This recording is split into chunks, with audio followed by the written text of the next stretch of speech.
This story starts in the Wolversh wetlands. Knights desperately fight a swarm of giant insectoid monsters. The squad leader shouts for support, but a young boy appears, stating it's unnecessary. A kneeling knight, First Officer Dono, questions the boy's surprising claim. Facing a massive monster, the boy leaps forward to engage it in combat. Gripping his sword hilt, he declares that these creatures are now his prey. With incredible speed, he effortlessly slices through one of the giant insectoid beasts. The creature's body erupts into a shower of dark fluid and severed limbs. The other knights can only watch the spectacle, one whispering in utter amazement. This is Alta Schweitz, the youngest and most formidable knight in the kingdom. Inspired by his prowess, the other knights roar, charging to follow their first officer. The chaotic battle scene reminds him of his life in a previous world. Before this life, he was a man named Raoul Salp, who lived only for the sword. He traveled the world as a mercenary, fighting endless wars to test his strength. His unmatched skill eventually earned him the revered title of Sword Saint. Having reached the pinnacle alone, his life was supposed to end quietly. 3 years after his death, he was reborn as Alta, a country knight. His new body's magic makes him nearly as strong as his former self. A determined glint shines in his eye as he embraces his new existence. In this new life, he plans to have fun, earn money, and live comfortably. With the battle won, he decides it's time to return to the capital. He walks through the busy streets of Galdea Kingdom, his new birthplace. His destination is the imposing headquarters of the Sirius Black Knights Order. He reports to his superior, Lemire Ian, about the successful beast annihilation. She lounges at her desk, praising his brilliant performance in the field. Standing at attention, Alta formally thanks his commander for her commendation. His professional demeanor shatters as he eagerly asks about his bonus paper kill. Lemire leans forward, chiding him that money shouldn't be his first concern. He vaguely explains that he is saving up for something useful in the future. She gets in his face, aggressively asking what passion drives a young man. Internally, he admits that grasping a sword no longer sparks his old desires. He feels a sense of burnout, uninterested in anything and hiding his past. Outwardly, he smiles cheerfully, saying he's young and will take things slow. He recoils as she offers to think of something, instead asking for more jobs. Lemire laughs, declaring that she finds his cold, practical attitude appealing. Despite her troublesome nature, Alta appreciates their ability to talk so freely. She announces that she has the perfect new mission for First Officer Alta. He takes the mission scroll, questioning if it is a bodyguard assignment. He sees a drawing of Iris Rinfel, learning he must be her escort. He questions using a first officer for a rumor, but she says it's just in case. Lemire reveals the mission pays double, instantly securing his enthusiastic agreement. Amused by his predictable reaction, she tells him to get started immediately. As he leaves, a flicker of suspicion crosses his mind about the high pay. The mission takes him to the grand, walled campus of Furum Academy. Students mill about the courtyard, greeting each other on a bright morning. The hush falls as the highly respected Iris Rainful walks onto the grounds. She is known by the prestigious title of the Sword Saint Princess. Other female students watch her pass, commenting on her beauty and status. Some boys discuss her, noting that one hasn't even spoken to her yet. Another student mentions his father's belief that she is the top candidate for king. Iris overhears their hushed conversations with an impassive, stoic expression. Iris Rainful overhears her classmates whisper that some are born with everything. Later, she finds her friend Arya asleep and gently wakes her from her nap. With a warm smile, she expresses her gratitude for Arya's help with morning practice. Arya, identified by name, drowsily replies that she would do anything for Iris. Touched by this, Iris affectionately pats Arya's head, calling her cute. A close-up reveals a faint blush on Arya's cheek from the kind gesture. Arya mentions that the practice was a good warm-up for an upcoming exam. Hearing this, Iris's expression hardens as she dismisses the idea it was enough. She renews her vow to train until she becomes a swordsman who cannot be defeated.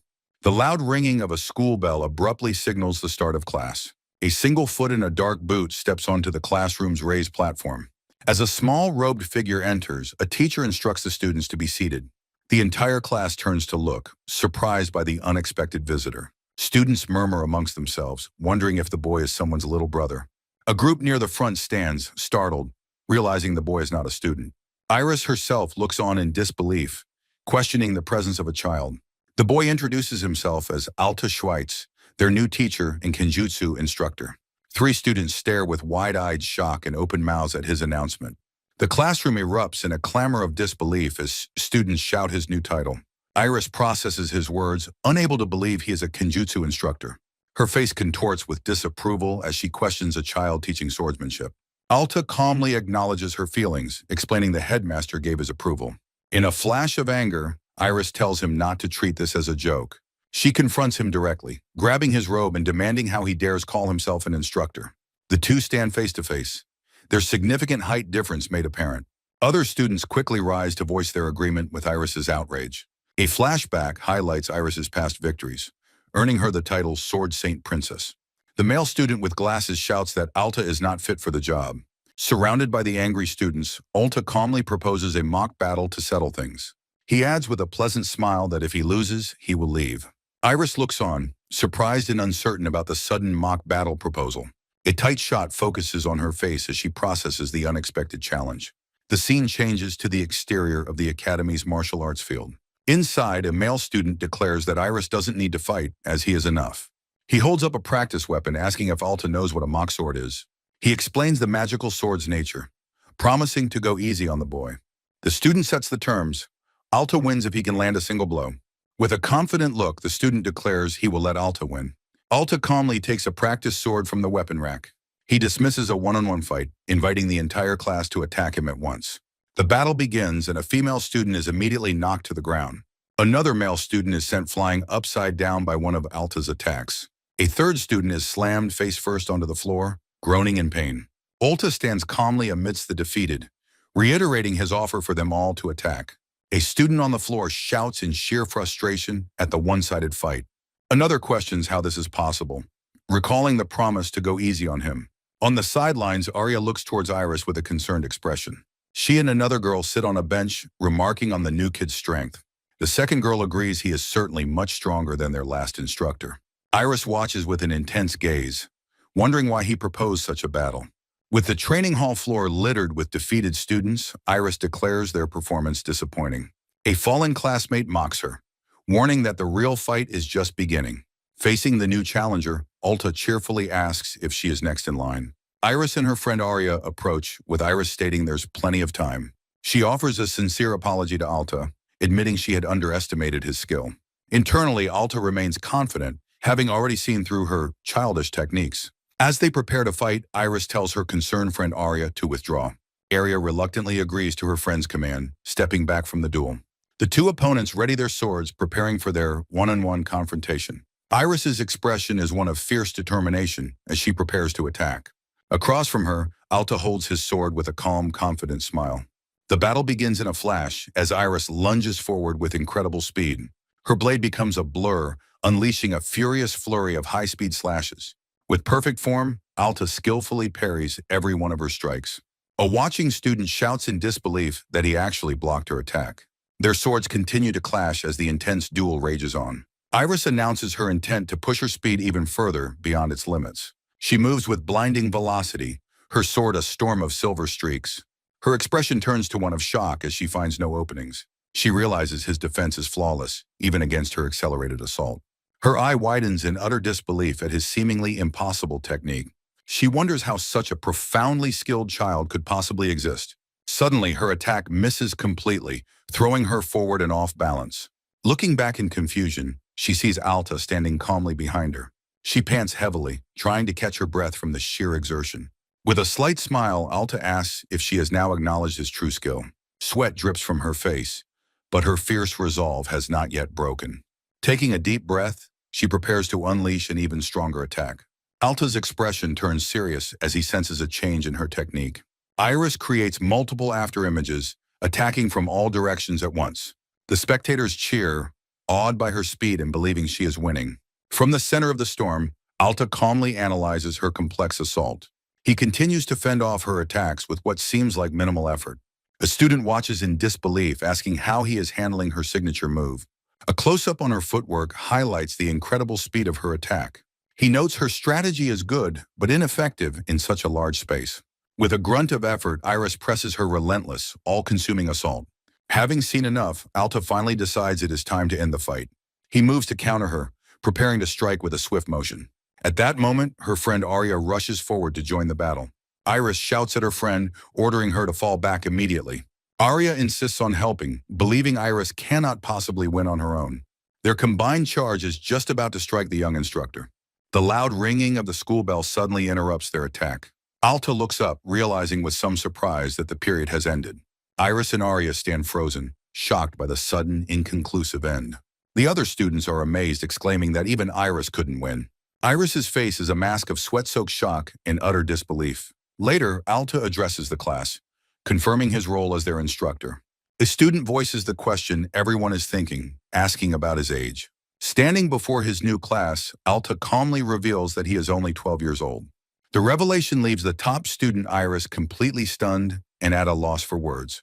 With a bright smile, Alta asks the class not to judge by appearances. A few of the students, still recovering from their defeat, meekly agree to his terms. A small, knowing smile plays on Alta's lips as he observes the classroom's reaction. He internally confirms that his infiltration of the academy is now successfully complete. He reflects that his youthful looks created a useful, if unexpected, distraction for his mission. His thoughts then turn to the formidable Iris, the sockled Sword Saint Princess.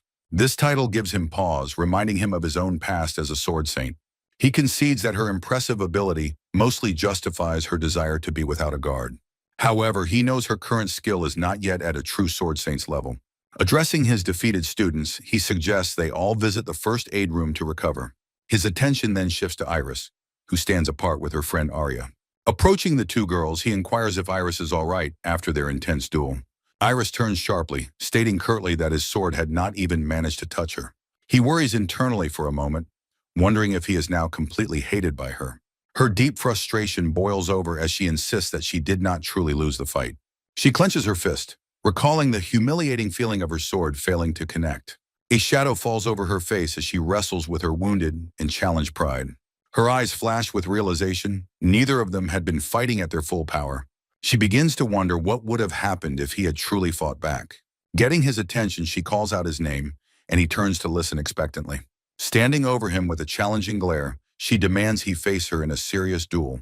Her intense demand leaves Alta completely stunned and at a loss for words. Iris maintains her challenging gaze, her expression one of unwavering determination. He repeats her request to fight seriously, still trying to process the sudden confrontation. Suddenly, his shock gives way to a wide laugh as he dismisses her plea. He then ushers the other students away, leaving a baffled Iris standing alone. From the side, Iris and her friend Arya watch him go with confused expressions. As the academy bell rings, a new chapter begins for the mysterious temporary teacher. While walking through a stone corridor, a voice calls out his name from behind. He turns to see another teacher, a confident man named Ada Kolstar, approaching him. The man introduces himself as the head of the school year and an enchantments teacher. In a voice far too loud, Kolstar reveals he knows Alta is a knight undercover. He comments on Iris's formidable skill, which the previous instructor was unable to handle. Leaning in, he suggests Alta is a fitting guardian for someone who is a throne candidate. Though he chides Kolstar, Alta finds the idea of infiltrating rather exciting. Kolstar winks, expressing his confidence that Alta will get along well with the students. Alta wryly hopes so, having already broken their spirits in the earlier mock battle. As they continue walking, Alta decides to ask his fellow teacher an important question. In the classroom on another day, Alta finds himself swarmed by adoring female students. Their enthusiastic attention makes him wonder if he might be getting along too well. Nearby, a group of jealous male students watches the scene with annoyed glares. He dismisses the girls' questions for another day, waving as he leaves the classroom. Stepping into the hallway, he prepares himself to face the one remaining troublemaker. As expected, Iris confronts him again, demanding that he fight her seriously. He attempts to brush her off, but she relentlessly pursues him down the hall. He internally acknowledges her impressive strength, befitting the Sword Saint Princess title. Iris sharply asks him to refrain from using that particular title when referring to her. Her unexpected request leaves him looking on in silent, questioning confusion. With fierce determination, Iris demands a serious duel using their magical enchantments. Looking wary, Schweitz thinks this is worse than he imagined, questioning the rules. He internally scrambles for an escape, considering playing the part of a sore loser. Desperate, Iris grabs him, pleading that she will do absolutely anything he asks. Her desperate offer of anything leaves Schweitz completely stunned and at a loss. He tests her resolve, asking what she would do if asked something unpleasant. A deep blush spreads across Iris's face as she reacts to his suggestion. Seeing her clench her fist, Schweitz believes his manipulative plan might actually work. She quietly affirms that it would be okay, steeling herself for what's next. Blushing furiously, she states her resolve to do whatever he wants, however unseemly. His eyes widen in disbelief, wondering if she is actually being serious. Stunned into silence, Schweitz can only stare as his gambit completely backfires. He moves towards her, preparing to address her shocking declaration and change tactics. Overwhelmed with embarrassment, Iris averts her gaze, her face completely flushed. He gently taps her head, explaining it as desperation, not true resolution. Still blushing, Iris looks up at him, taking in his unexpected correction. Apologizing for snapping, he warns her not to make such offers so lightly. She retorts that she was serious, as he sighs that this is troublesome. Forming a new plan, he proposes adding a different condition to their agreement. Her expression brightens instantly as she eagerly accepts his new proposal. He sets the terms, a 30-minute game of tag for a serious duel. With a determined look, Iris stands her ground and accepts his challenge. The game begins as Schweitz leaps away, starting his escape down the hall. Grinning, he promises to run but warns her he will not lose. Iris watches him go, her expression one of serious, unwavering focus. He effortlessly evades other students who attempt to block his path for Iris. Using his magic, he enhances his body, channeling his former Sword Saint strength. Acknowledging her skill, he is pursued relentlessly by a determined Iris. Deciding to get serious, he leaps away with an incredible burst of speed. Their chase leads them into a large, walled-off forest on campus grounds. Stopping in a clearing, Iris pants, realizing she has finally lost sight of him. She mutters in frustration, annoyed that he is truly acting like a child. Her resolve unbroken, she believes there must be a way to catch him. Deciding to regroup, she turns to leave the forest clearing and continue searching. Her breath catches in her throat as she senses a sudden, unexpected presence. An unknown projectile flashes past her face, narrowly missing her. The thrown dagger embeds itself deeply into the trunk of a nearby tree. A close-up reveals the ornate and menacing design of the curved dagger. She turns to see three cloaked figures, realizing it is not her instructor. The lead assassin laughs, glad to have found the Sword Saint Princess alone. Iris's eye widens in shock as the title is spoken by the stranger. Realizing they are assassins, she is grazed by a blade during the attack. The world seems to distort around her from the speed of the attack. The attacker taunts her, revealing his blade was coated in paralyzing poison. She feels the poison take effect, her body beginning to go numb. Collapsing, she is mocked for her inability to even move her arm. The large assassin lets out a cruel, maniacal laugh at her helplessness. Looking up from the ground, her face is a mask of fear and shock. A deep, terrifying chill runs through her as she understands her predicament. Realizing she will be killed, she laments her defeat by such a tactic. A curved dagger, coated in poison, grazes Iris Filia's armored hand. Clutching her paralyzed arm, she berates herself for her own pathetic weakness. From above, the hulking assassin observes her collapse with a simple exclamation. Refusing to surrender, Iris forces herself up, vowing she will not die. Her attacker taunts the Sword Saint Princess, inviting her to fight him. With a swift lunge, the assassin moves in for the final, deadly blow. Iris's eyes widen in terror as the killing strike closes in on her. Looking up, she is stunned to see her instructor, Schweitz, has appeared. Schweitz calmly confirms his presence with a small, reassuring smile. The assassin and his hooded men question the sudden arrival of a child. From behind her teacher, Iris warns him that the man is their enemy. Schweitz advises her to close her eyes if she is not prepared for violence. Completely confused, Iris can only look on, not understanding his warning. The assassin scoffs at the idea of an unarmed boy being a threat. In a flash of motion, the assassin's head is sent flying from his body. The gruesome scene is captured in silhouette as the headless body collapses. Schweitz stands calmly over the aftermath, while Iris looks on, her hair flowing. Stunned, Iris can only think that the attack was impossibly fast. She wonders if the weaponless strike was some form of powerful enchantment. The two remaining hooded assassins are frozen in absolute terror at the sight. As one of the assassins turns to flee, an unseen force stops him. Schweitz calmly declares that he will not allow them to escape. He explains he can sense the unique, murderous magic of the one who remains. The situation is analyzed. He deduces they are professional killers. He realizes his commander's earlier hunch about the threat was correct. This mission, he thinks, is far more than a simple bodyguard job. He concludes grimly that someone powerful wants Iris Reinfeld dead. The final assassin expresses his initial disappointment in Iris's weakness. From the ground, Iris glares defiantly, still weakened by the poison. The assassin now considers himself lucky to have found a worthy opponent. Schweitz looks on with a serious, unwavering expression. The assassin's hand grips the hilt of his katana, ready for battle. Removing his hood, he reveals his identity as Azuma Karai of the Kenkakushu. Iris recognizes the infamous name of the mercenary clan with horror.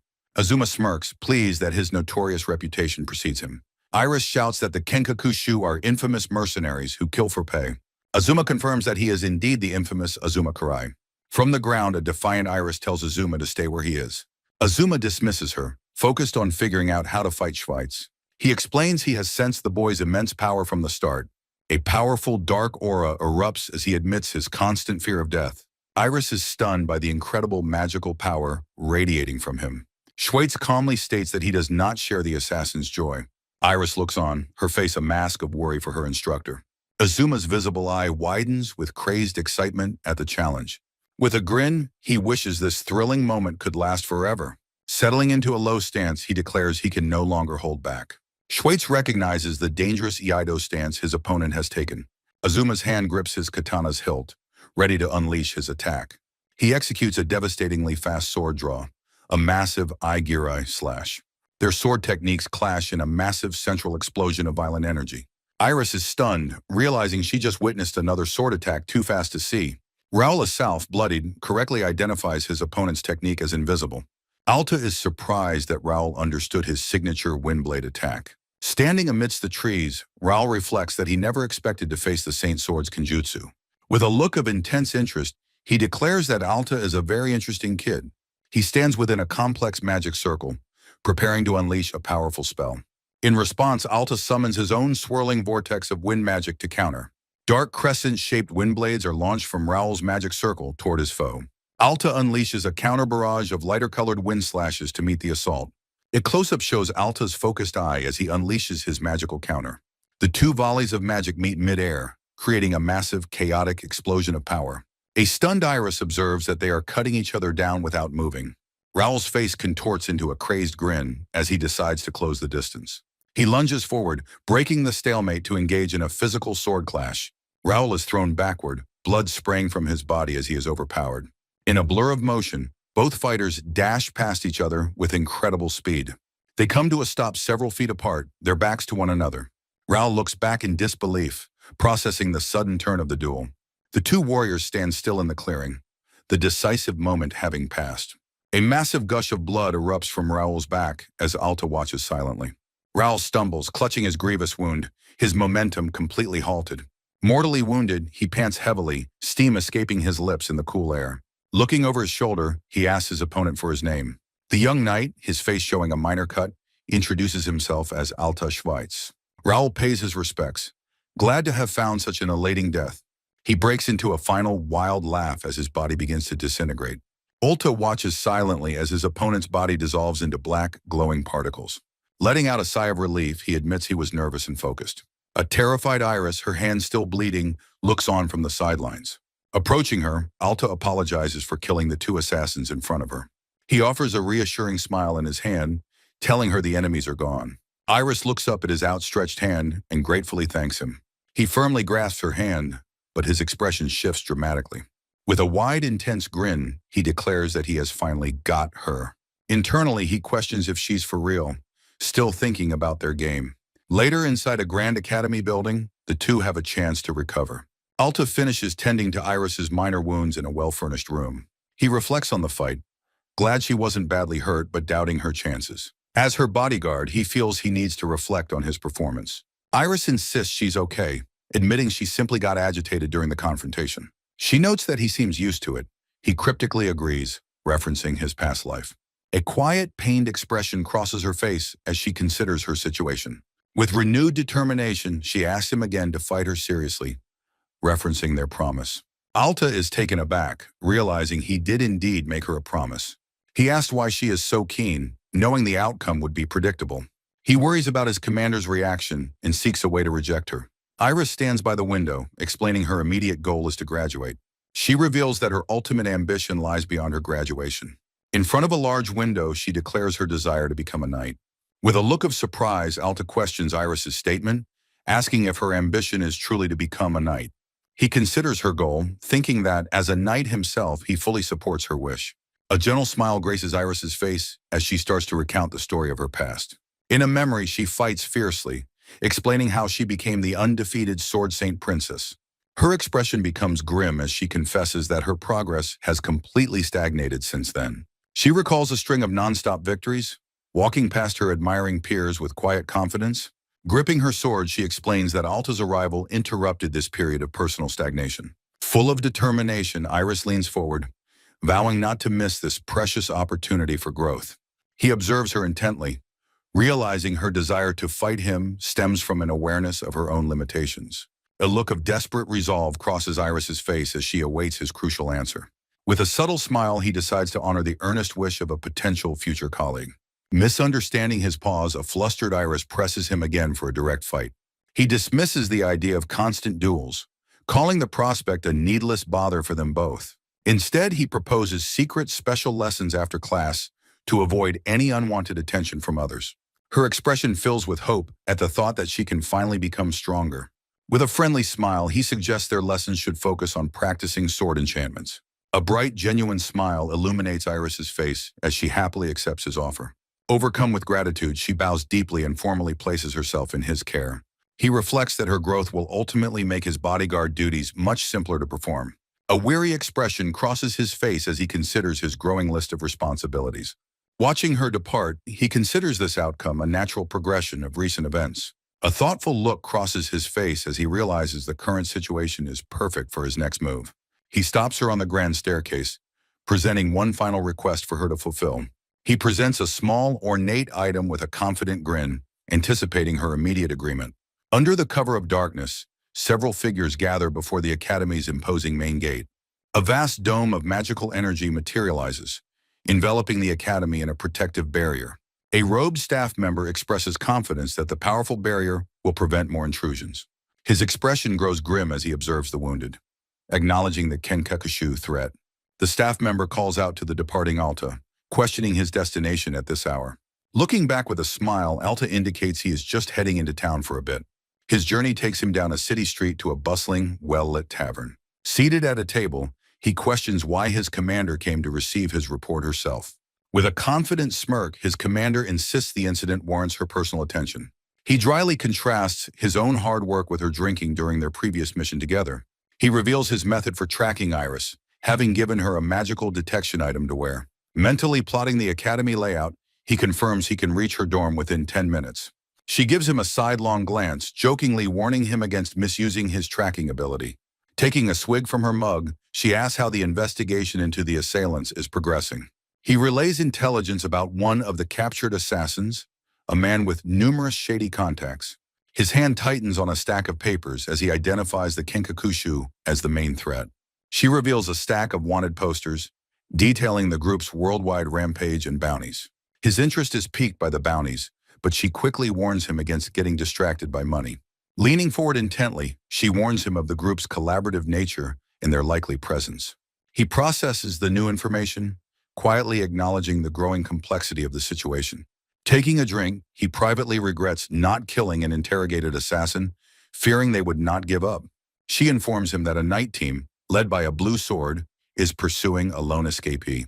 He confirms he has never met the officer, explaining their missions have never overlapped. He clarifies that keeping his distance has been crucial for his undercover school infiltration. With a cheerful smile, she proposes a celebratory drink with the capable blue sword once this is over. He accepts the invitation but politely declines any alcohol, pointing out his young age. In a tavern, Belle Trousseau playfully pressures the young Alta to have a drink. With a quiet sigh, Belle relents, his expression shifting from playful to resigned. His tone becomes serious as he reports their lack of evidence against the mastermind.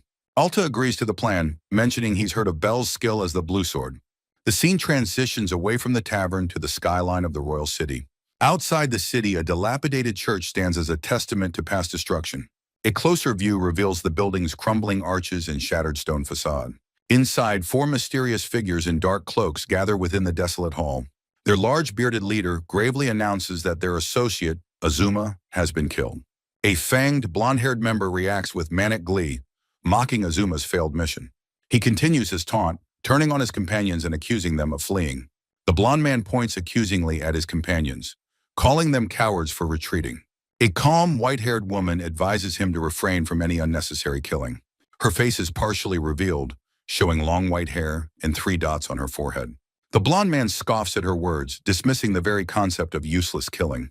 In a blur of motion, he lunges forward to attack his calm companion. The white-haired woman glares back, challenging him to try as her hand rests on her weapon. The blonde man screams that a passive assassin is useless to the Kenkakushu. The white-haired woman looks at him with a mix of disdain and curiosity. Her eyes narrow as she angrily demands to know what he wants from her.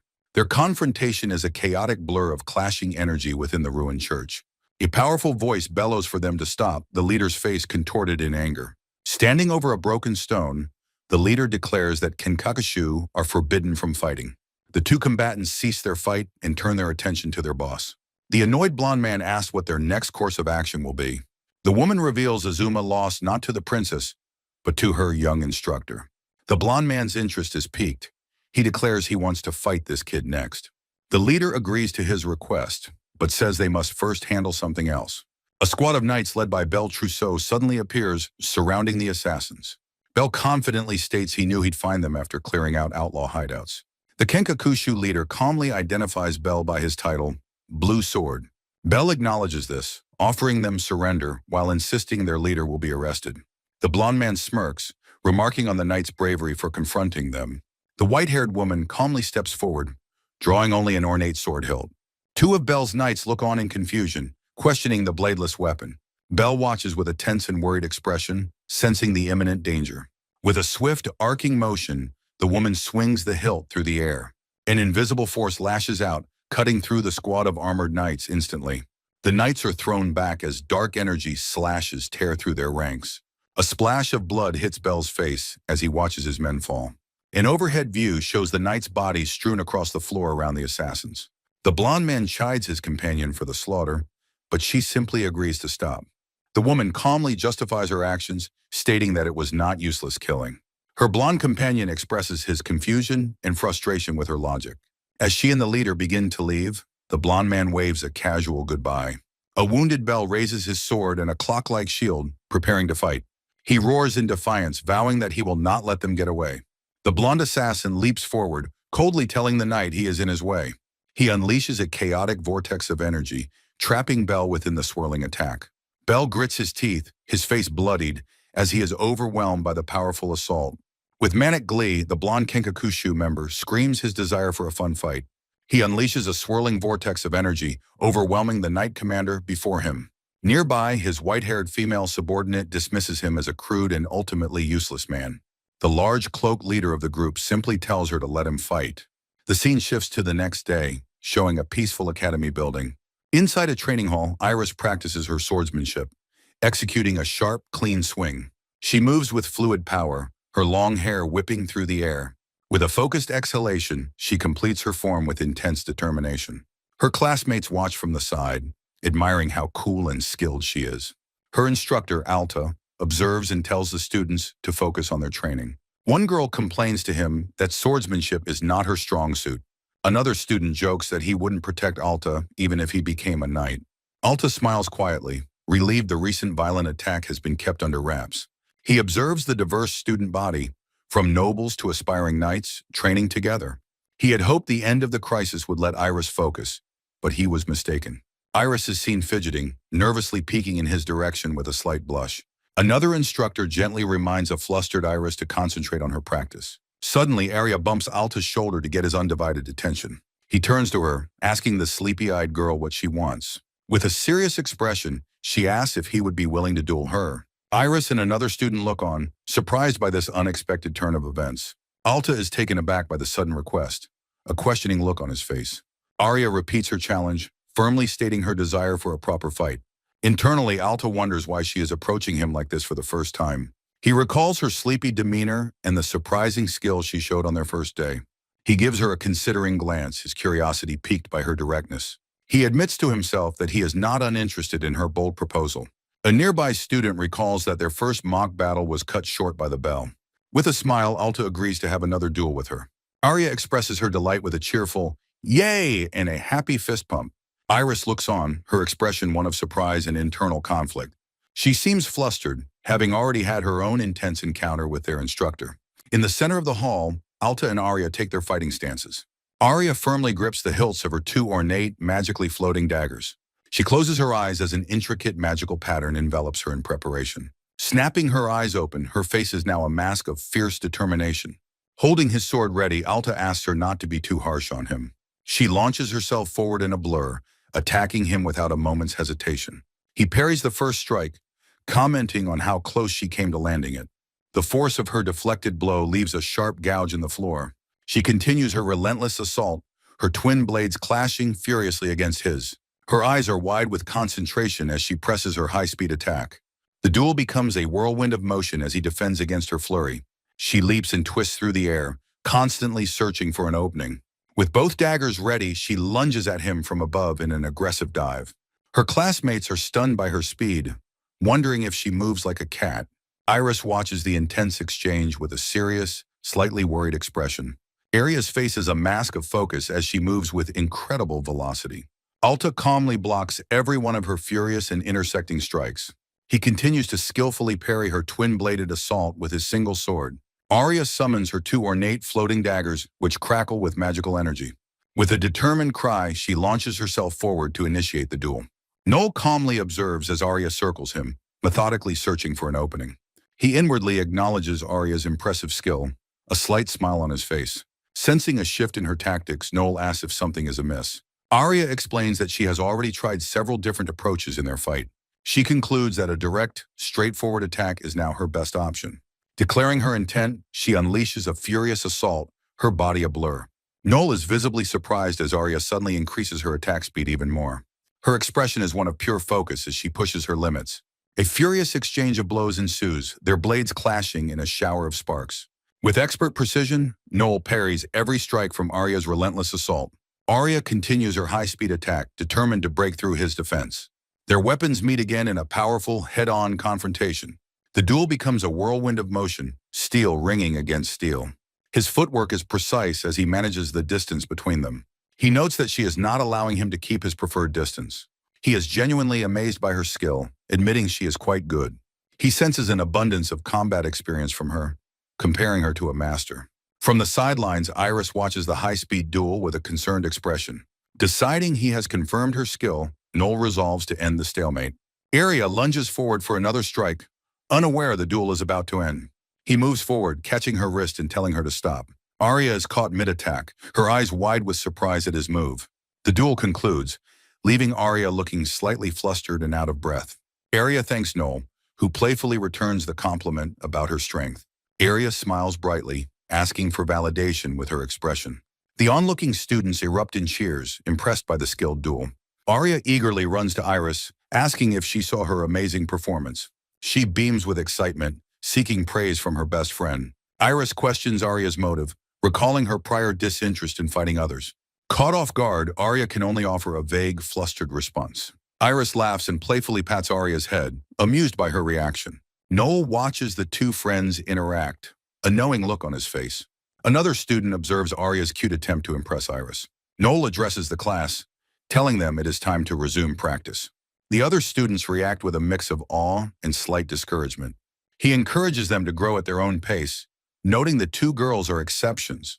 The students sigh, feeling disheartened by his comment on their exceptional talent. The academy's clock tower bell rings, signaling the end of the day. Noel departs with the other faculty, his work for the day complete. Iris eagerly meets Noel, announcing she is ready for her private lesson. She explains she wore her uniform and brought a mock sword to avoid suspicion. They make their way to a secluded, wooded training area within the academy. In the clearing, Noel says they will train until sunset. Iris asks to see his abilities firsthand, eagerly suggesting a battle. Noel playfully teases her for being so quick to resort to fighting. A blushing Iris stammers, explaining it was her request after all. He reminds her that their private training must be kept secret. He tells her to watch carefully before demonstrating his incredible sword speed. In a sunlit clearing, Noel demonstrates a powerful sword technique for Iris. She watches intently, confidently confirming that she can follow his movements. He then asks if she can keep up with something even faster. Unleashing his full speed, he becomes a whirlwind of motion and steel. A close-up reveals Iris's focused expression, though she struggles to see clearly. She admits she couldn't track his movements and likely couldn't defend herself. Noel looks on with a slight smile, appreciating her candidness. He reassures her, explaining she already possesses the speed to counter him. To prove his point, he compares her potential to his formidable past adversary, Azuma. Gesturing for emphasis, he continues to explain the connection between them. Iris stands silently in the clearing, processing this startling information. She recalls his signature technique, the invisible blade, with a worried look. Her instructor reveals that Azuma was skilled enough to handle his kenjutsu. Iris expresses her doubt, finding it hard to believe she can repel an unseen attack. Standing with his back to her, Noel announces he will give her a new challenge. He closes his eyes in concentration as a single leaf drifts down before him. Beneath a large tree, he stands poised with his sword as more leaves fall. Several leaves are shown floating gently through the air around him. With a single swift motion, he executes a flawless and precise slash. The falling leaves are shown perfectly bisected by his imperceptible strike. Iris asks in utter disbelief if he truly just cut the leaves without looking. He reminds her of the time she instinctively dodged a dagger aimed at her shoulder. This ability to perceive without sight, he explains, is the sixth sense. Noel states this is the same power Azuma used to counter his invisible blade. Her eyes wide with shock, Iris is left speechless by this stunning revelation. He assigns her the difficult task of practicing on the leaves, which have no killing intent. Taking a deep breath, her heart pounds with nervous anticipation for the challenge. She stands beneath the tree, raising her own sword to attempt the exercise. Exhaling in frustration, her first swing meets only empty air. With renewed focus, she lunges forward in a powerful and determined strike. Her blade strikes the tree trunk, and Noel calmly informs her that she missed. A frustrated expression crosses Iris's face as she absorbs his critique. He tells her not to feel down, as this is a skill that takes time to master. Holding up a single leaf, he instructs her to start by focusing on just that one. Her face alight with fierce determination, she declares that she will do it. The scene shifts, explaining that days passed with training and bodyguard duties. Under a full moon, Noel patrols a stone bridge overlooking the academy grounds. He observes the magical barrier, noting the quiet of the night. Suddenly, his attention is caught by a figure approaching in the distance. The figure is revealed to be his superior officer, Commander Lemidi. As she approaches, she asks why he has come to the academy now. She smiles grimly, telling him he should not leave the safety of the barrier. His expression turns serious as he realizes the situation has worsened. The commander begins to explain what has transpired in the royal capital. She delivers the grave news of a grim discovery inside a church. A new chapter begins, focused on training during an unexpected break time. The scene moves to a meeting behind a door labeled Reception Room. Inside, Commander Lemid sits with Noel and her subordinate Gaston. Noel asks his commander if she is all right, sensing her weariness. She grips her sword hilt, confirming that she is fine, though her face is grim. Commander Lemid, her expression grim, delivers the grave news about the 9 discovered bodies. A flashback shows the massacre scene, noting Bell fought bravely but failed to wound his enemy. Altair realizes the pursuing party was overwhelmed, meaning their foe is stronger than Azuma. Lemid grits her teeth in frustration, shocked that a man like Bell lost without landing a hit. Observing his restless commander, Altair notes how deeply she cares for her subordinates. Sitting alone, Altair reflects that this grim matter is not foreign to him either. A glimmer of hope appears as Altair reveals that the kind Bell left something behind. A flashback shows the item, a cracked voice recording artifact that captured the final confrontation. Lemid recounts the recording's conclusion, identifying 3 members of the deadly swordsman gang. She reveals that the 3rd member, an untrackable man, is now heading for the academy. Seeing this as an opportunity, she notes that only she and Altair can fight them. Holding the artifact, Lemid suggests they prepare a warm welcome for their approaching foe. With a look of resolve, Altair agrees to the plan without hesitation. Knight Gaston looks on, impressed by the unwavering courage of his superiors. Lemid briefs Gaston on the situation, ordering him to keep all personnel off campus. Altair reassures the nervous Gaston, stating he will handle the night patrols himself. A close-up shows Lemid's sharp, knowing gaze as she listens to Altair. She playfully accuses him of just aiming for overtime pay with his offer. Altair smiles cheekily, confirming he will provide a full statement of hours worked. Following the meeting, days pass peacefully at the academy without any sign of attack. A week has now passed since Altair gave Iristina her new training assignment. In a sun-dappled forest, Iristina stands alone, practicing with her sword. Her long blonde hair flows as she concentrates, her expression one of intense focus. A look of frustration crosses her face as she struggles with the difficult technique. She expresses her disappointment, feeling she can sense the leaves but cannot touch them. Unseen, Altair peeks from behind a tree, observing her training with a critical eye. Iristina grips her sword hilt tightly, her frustration mounting with each failed attempt. Her eyes burn with fierce determination as she resolves not to give up now. She swings her sword again and again, but misses, letting out a small sound of effort. Altair reflects that her progress is slow, her skill not yet enough for the swordsman gang. He worries that revealing the full truth might cause the hot-headed Iris to act recklessly. A bead of sweat forms as he considers the troublesome possibilities of his options. Deciding it's a hassle, he resolves to stick to the commander's orders for now. Altair approaches Iristina, asking if she isn't pushing herself too hard. He acknowledges her effort in her morning training sessions with a gentle expression.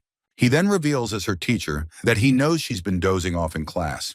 Blushing with embarrassment, Iristina promises she will be more careful with her stamina. She meekly agrees to follow his guidance regarding her difficult practice session.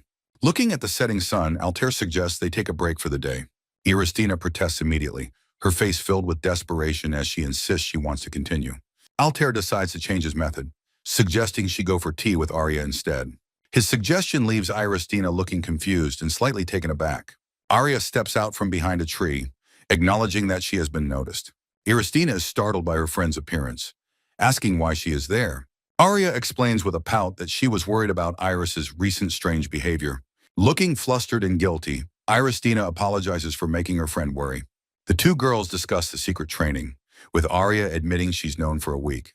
Altair smiles, thinking this will give Iris a break and prevent Arya from being jealous. Arya acknowledges that it's natural for the strong sensei to be Iris's mentor. With a serious expression, Arya then declares that she will join their training. A look of utter shock crosses Iris's face as she questions Arya's inclusion.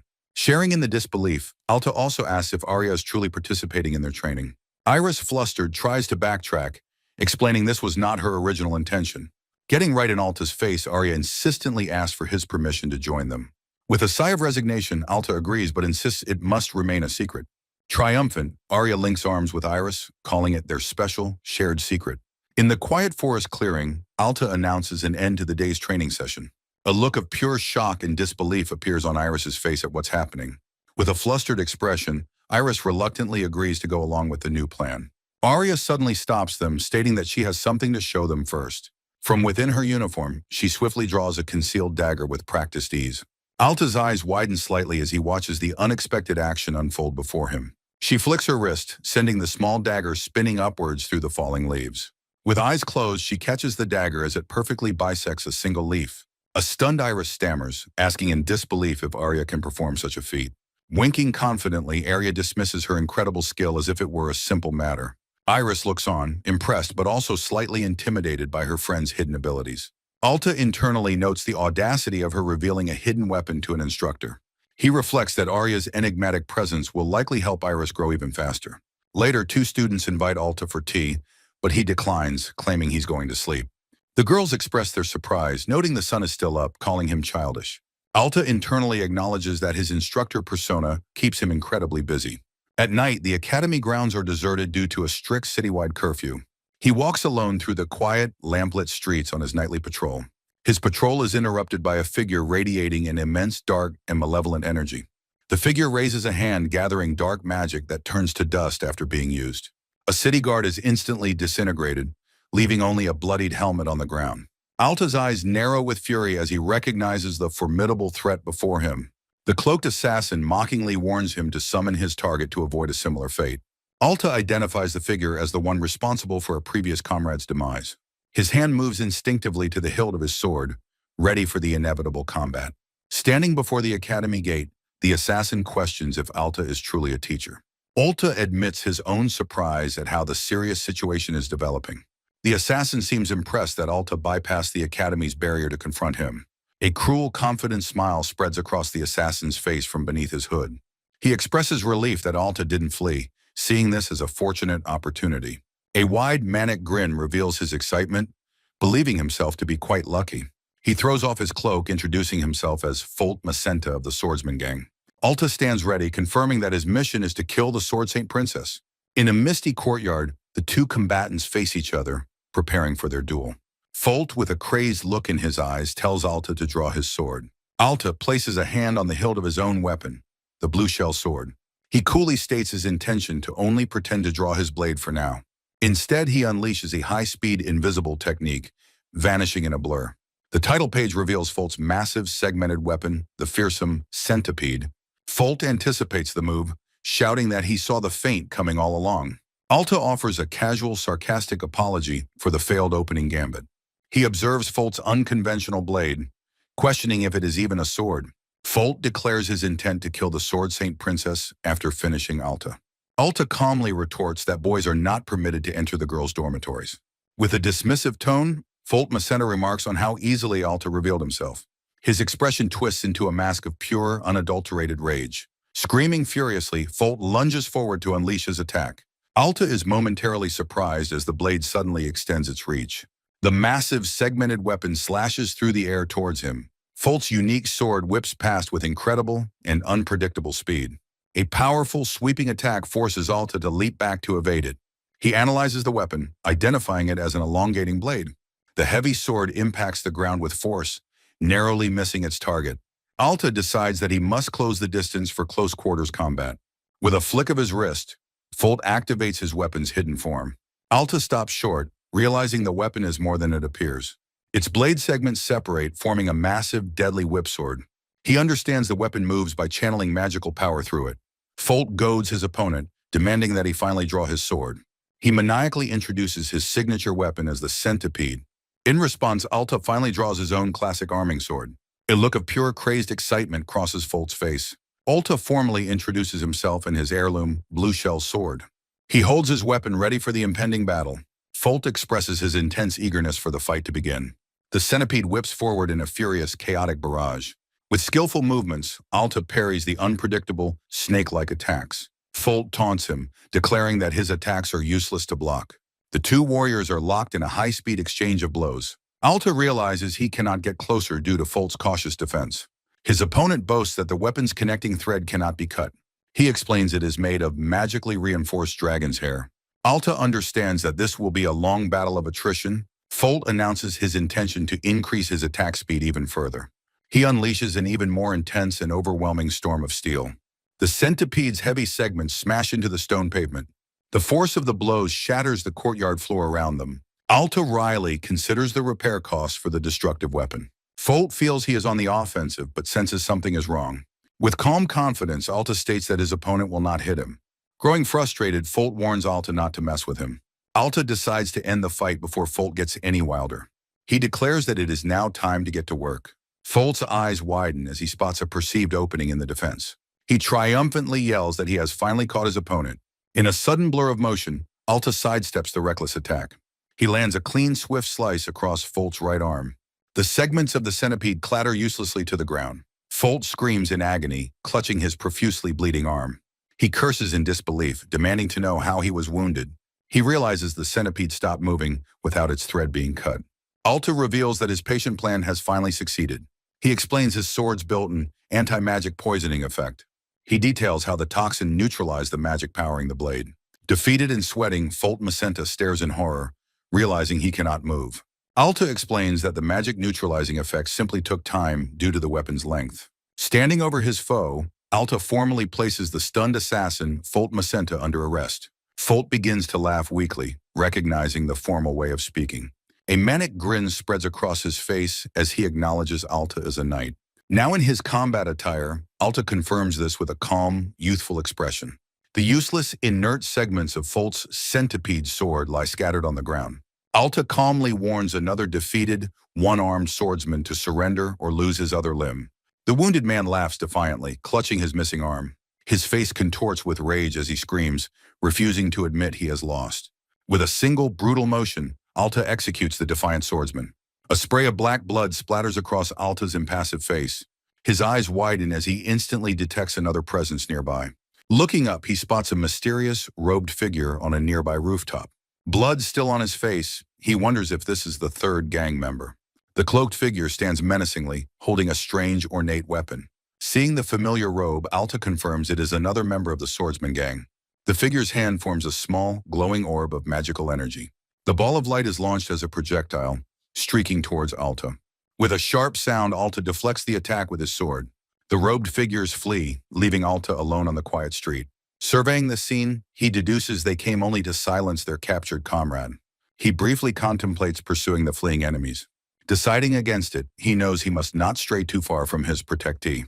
He returns to the academy dorms, noting students are forbidden from being out at night. Iris appears, having come to make up for the training time they lost. She confronts him in the courtyard, her eyes fixed on his blood-soaked appearance. With shock and disbelief, she asks if her instructor is actually a knight. Caught, Alta can only offer a sheepish, blood-splattered smile. Later, he washes the blood from his face in a fountain as Iris watches. Now clean and in a simple tunic, he prepares to explain everything. He formally reintroduces himself as a first-class officer of the Sirius Black Knights. A stunned Iris asks if he is the rumored youngest knight from 2 years ago. Sitting beside her, he confirms this and reveals his role as her undercover bodyguard.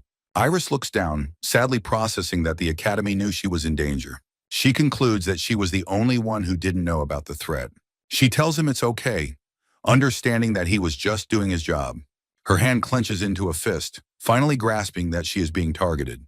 Despite the danger, she stands and defiantly states she doesn't need a bodyguard. She reminds him that her previous protector, Belson, already died for her.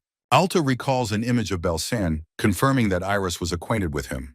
She recounts how she fought Belsan in a tournament final when she was 10. With bitter frustration, she notes that even the knight she defeated still died. Alta asks her directly why she is so against having protection. Flustered and unable to answer, Iris turns away from him. Sensing a deeper reason, he gently prompts her to explain her feelings. After a moment of hesitation, she turns back, ready to reveal her true motivation. Her voice cracks as she declares her desire to be a protector, like her father. Alta reveals he knows of her father, the previous commander of his knight order. Iris explains her father was a great protector, and she wishes to follow his will. With her hand on her sword, Iris declares she will face the sword gang. Her instructor, Will, acknowledges her impressive resolve for a 15-year-old. Still, he senses a dangerous undercurrent beneath her brave words. Will raises a finger, wanting to confirm one thing about her father. He directly asks if her motivation is revenge for her father's murder. The question hits Iris hard, a single bead of sweat on her cheek. She begins to recount a painful memory from when she was 5 years old. A flashback shows a young Iris adoringly looking up at her father Gallo. She joyfully recalls practicing swordsmanship with him after his duties. Her father's kind smile reveals his immense pride in her growing talent. He would lovingly hold her, creating her fondest and most precious memories. She remembers him as the kingdom's strongest and most admirable knight. One day, a young Iris calls out for her father at their grand estate. Inside, the sharp sound of clashing steel suddenly startles the young girl. She excitedly realizes the noise must be coming from the backyard. Giggling, she rushes outside, thinking he started training without her. She arrives to find her father locked in a desperate, deadly fight. Gallo shouts her name in alarm, his face contorted with terror. An assassin attacks while her father is distracted by her sudden presence. Blood splatters across the horrified, wide-eyed face of the little girl. Her father is fatally wounded, his body falling limp to the ground. The silhouetted killer finds it boring that Gallo protected his daughter. He turns his cold, menacing gaze upon the terrified child. The man spares her, telling her to entertain him in her father's stead. His chilling words and cruel smile burn into her memory. The assassin walks away, leaving her alone with her father's body. Young Iris is left wailing, her face streaked with tears and blood. Her father's lifeless form lies on the ground, a tragic final image.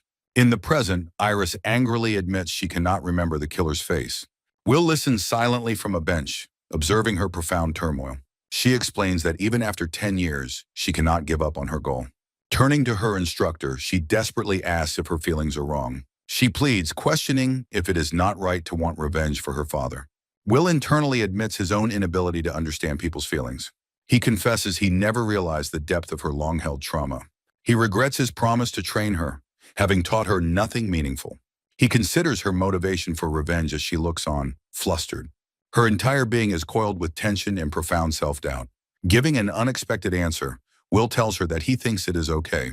Iris is completely taken aback by his surprising and direct response. The chapter begins, focusing on finding power beyond her hesitation. She asks again, needing to know if seeking revenge is acceptable. He confirms her question with a simple and reassuring yes.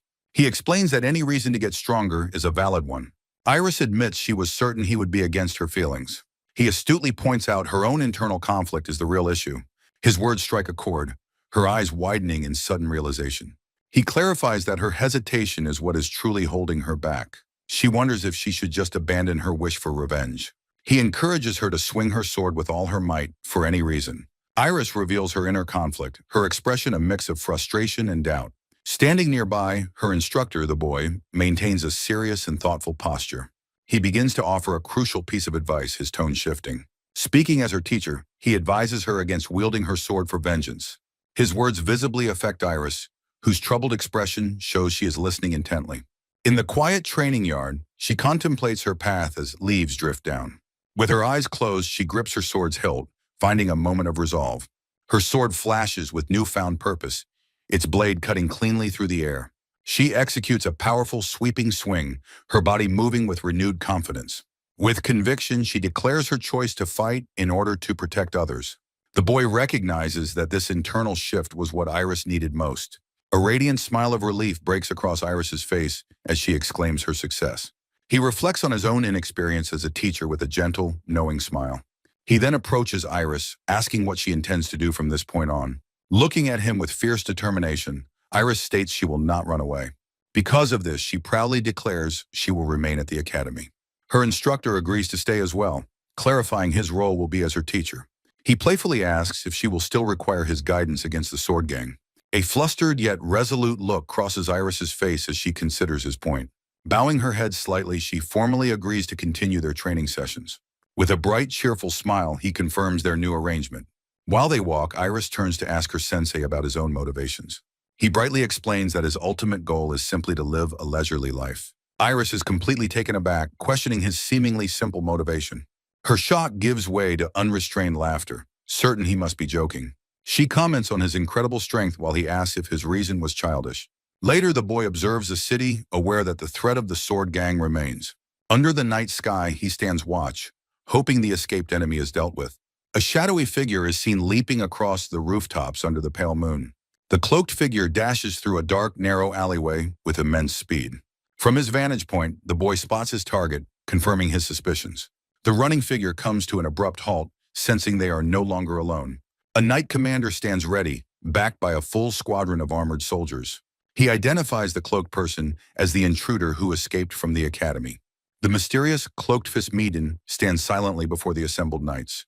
The commander holds up a hand, ordering his men to let him handle this. A slight condescending snicker is visible from beneath the enemy's hood. Fis mockingly acknowledges that the commander herself has come to greet them. They reveal a strange weapon, a hilt without a blade, surprising the commander. The commander's face twists in rage, recognizing the one who killed his subordinate. He grips his own sword, its hilt glowing as he prepares to unleash his fury.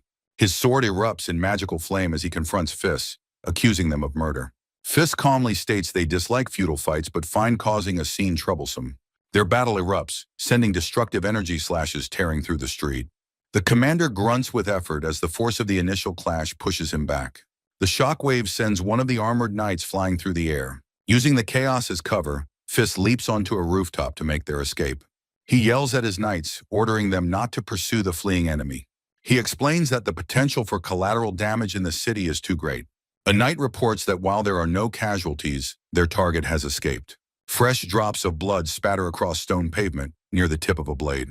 A silhouetted figure stands over defeated soldiers, expressing frustration at their failure. The knight Beltrusso watches with concern, his arm glowing with residual power. The following day, a notice posted on the academy gates announces its closure. Worried students outside ask about Iris's safety, while Schweiss reassures them from a balcony. He and Iris then stand in silence, looking down at the now-empty school grounds. Inside a room, Schweiss suggests that Arya can return home, but she stands her ground. With a sharp glance, Arya states she cannot leave Iris with someone who deceived her. Schweiss realizes his secret is out, as an apologetic Iris stands by nervously. It is revealed that Iris, prompted by Arya, confessed everything the night before. Iris glances worriedly at her friend, wondering if revealing the truth was a mistake. With a sigh, Schweiss accepts the new situation as Arya happily reaffirms her loyalty. Iris, full of new resolve, eagerly asks to begin their training immediately. Arya playfully teases her, asking if she has finally mastered the leaf-cutting exercise. With a determined sigh, Arya prepares herself for what is to come. She then challenges a surprised Iris to a duel to test her progress. Their teacher Schweiss agrees, expressing his desire to see their skills firsthand. From a distance, the prospect of a duel between the two friends is eagerly anticipated. In a clearing, Schweiss summons his unique sword, its blade made of an intricate black pattern. He holds the strange, ornate weapon, ready to observe the friendly match. The two girls, Iris and Arya, take their stances as Schweiss watches intently. With a determined cry, Arya launches herself forward, initiating the fight. Her first attack is a swift, aggressive upward slash aimed at her opponent. A furious exchange of blows begins, with Arya pressing a relentless offensive. Her expression is one of pure concentration as she continues her whirlwind assault. The two combatants spin and clash, their movements a blur of motion. Iris's eye is wide with focus as she calmly defends against the flurry. Sparks fly as her blade precisely parries Arya's rapid strikes. Believing she has an opening, Arya commits to a final thrust, declaring her victory. A shocked expression crosses her face as her attack is suddenly countered. Iris explains that she was able to anticipate the final, decisive blow. In a swift, fluid motion, Iris sidesteps and cleanly disarms her friend. Her eyes are calm and focused as she stands behind her sword, victorious. Arya looks on in disbelief as her weapon is knocked from her hand.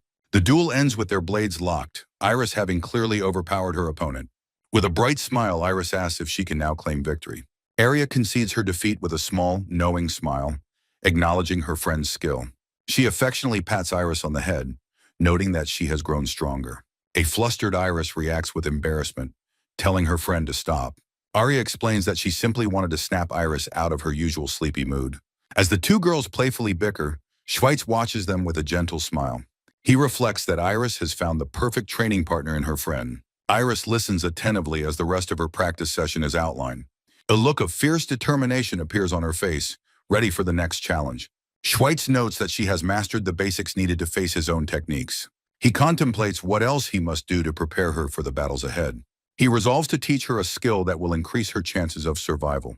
Holding his sword, he announces that they will now proceed to the next stage. Both Iris and Arya enthusiastically agree, ready for the next phase of training. Schweitz plants his sword firmly in the ground, ready to begin the lesson.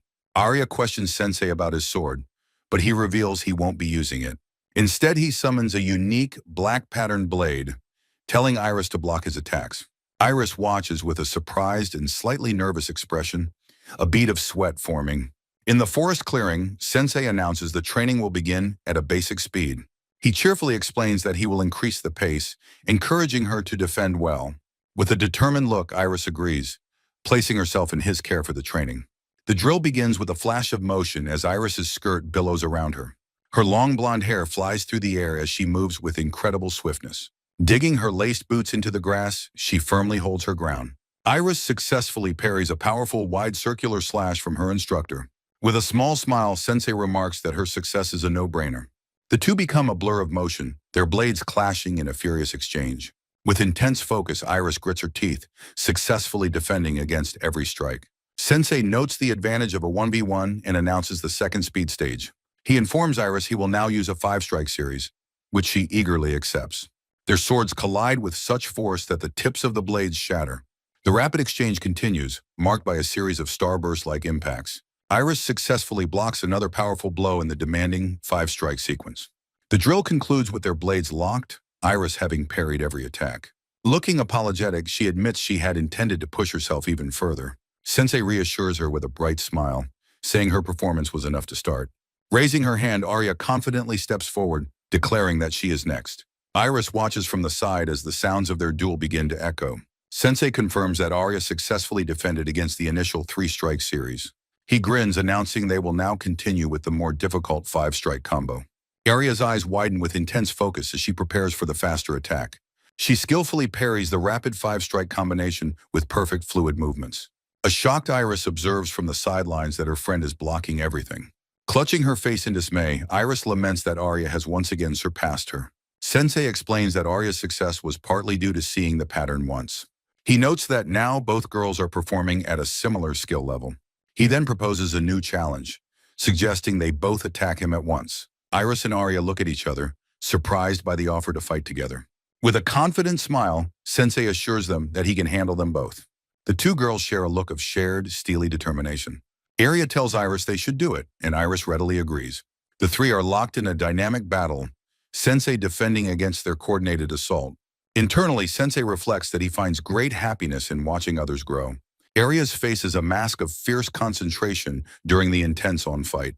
Sensei smiles, genuinely enjoying the challenge of teaching his dedicated students. He concludes that being an instructor isn't so bad after all. The session ends and he cheerfully announces a 1-hour break for everyone. Utterly exhausted, the girls collapse to the ground as Sensei praises their work. Walking away, he reflects on the fun of helping eager young people grow. He spots his superior, Commander Fiss, waiting for him in the distance. The scene shifts to the door of a formal, wood-paneled reception room. Inside, Sensei sits across from the commander, asking about her injured arm. The commander explains she was nearly disarmed, blaming her desk-bound duties. Sensei advises her to drink less, a suggestion she casually dismisses. He then reports that while she is safe, they failed to capture their target. Commander Ian begins her briefing, revealing they have identified 2 more Sword Gang members. Her hand rests on a photograph, introducing the first of the 2 dangerous assassins. The woman, Fiss Meaden, is identified as a wielder of a bladeless sword. Ian confesses to Alta that the nature of Fiss's attacks remains a complete mystery. She moves on to the second operative, whose identity was pieced together from recordings. A photograph reveals the formidable face of Adel Gratz, a former mercenary. He is presented as the gang's Nurnjorn and their most powerful warrior. Alta reflects on the absurdity of such a crew targeting a 15-year-old girl. Ian theorizes the battle-hungry gang is drawn to Iris's Sword Saint Princess title. At the mention of the title, Alta offers a quiet, weary apology for the trouble. Concluding her report, Ian states they must now devise a plan for the future. Just as Alta prepares to share his own report, his attention is suddenly pulled away. Ian's sharp senses detect a hidden presence near the window, calling out to Arya. Peeking from her hiding spot, Arya expresses her awe at Sensei's perceptive abilities. The view focuses on Arya's lace-up boots as she crouches on the windowsill. A glimpse of long blonde hair reveals that Iris is also nearby, listening intently. The commander admits she failed to notice the girl, earning a light rebuke from Alta. He acknowledges Arya's impressive stealth before asking why she is there. Arya explains that Iris's curiosity about the meeting prompted her to investigate for her. Realizing Iris is also present, Alta looks up and asks her to come down. A nervous Iris looks from a higher landing after hearing her name called. The 2 girls descend the stairs to join the serious meeting in the reception area. Commander Ian formally greets the young noble, noting it has been a long time. Standing beside Arya, Iris quietly acknowledges the commander by name. Ian apologizes for her duties preventing her from offering a proper greeting sooner. Her expression sharpens as she correctly identifies Iris's injury as the Sword Gang's work. With a pained look, Alta shamefully admits his failure to protect her. Iris confirms the remaining enemies are the gang's strongest assassins, their Ningni and Nte. He gravely explains that he is the only knight currently capable of facing them. Upon hearing this, Ian angrily rebukes Alta for the perilous situation. Alta calmly informs his shocked commander that Iris already knows he is a knight. He then turns the decision over to Iris, asking what she intends to do. The young noble looks on with a serious and contemplative expression, weighing her options. She begins her proposal, stating her desire to limit any further damage to the order. With fierce resolve, she volunteers to act as bait to lure the enemy into a trap. Ian offers a formal apology for the failures that led to such a dire suggestion. Despite being humbled by the offer, she firmly states her disagreement with the plan. Alta reflects on how the commander's desire to protect Iris kept her in the dark. He realizes that Iris must now be the one to convince the reluctant commander herself. To make her case, Iris reveals her firm decision to become a knight in the future. The revelation that the young noble wants to be a knight visibly surprises Commander Ian. Iris argues that if a life must be sacrificed for her, it should be her own. She proclaims she is not afraid to offer her life in order to protect others. The commander is visibly moved by the young lady's passionate and selfless declaration. Alta gently interrupts Iris, calling her name to stop her self-sacrificial talk. He reminds her that dying would render the sacrifices of others utterly meaningless. Iris looks surprised as Alta states he has no intention of dying either. With renewed conviction, she declares that this is precisely her reason for fighting. Commander Ian's expression hardens, mirroring Iris's own determination to fight. Arya eagerly volunteers to join in, while Iris protectively tells her to stay out of it. At Commander Ian's prompting, Iris explains that the girl beside her is a resident. The girl proudly introduces herself as Arya Notrea, commenting on her excellent name. With fierce loyalty, Arya declares she will protect Iris, who is like family to her. Ian remarks on the student's heroism. Alta agrees these 2 are a special case. Having seen their sword skills, Alta now asks about their particular magical abilities. Both Alta and his commander are visibly stunned by what they are about to see. A powerful, crackling, dark energy erupts from Iris and Arya, demonstrating their magic. Confident in their power, Alta accepts Iris's proposal and vows to handle the gang. Commander Ian expresses her stern disapproval, finding the plan unacceptable for her position. A flustered Iris seems to accept the commander's initial rejection of her dangerous plan. Despite her official stance, Ian admits she cannot stop someone with such unwavering readiness. Overjoyed by the commander's change of heart, Iris offers her heartfelt thanks for the approval. Alta cheekily asks if he is being praised. Ian calls him the most human of them all.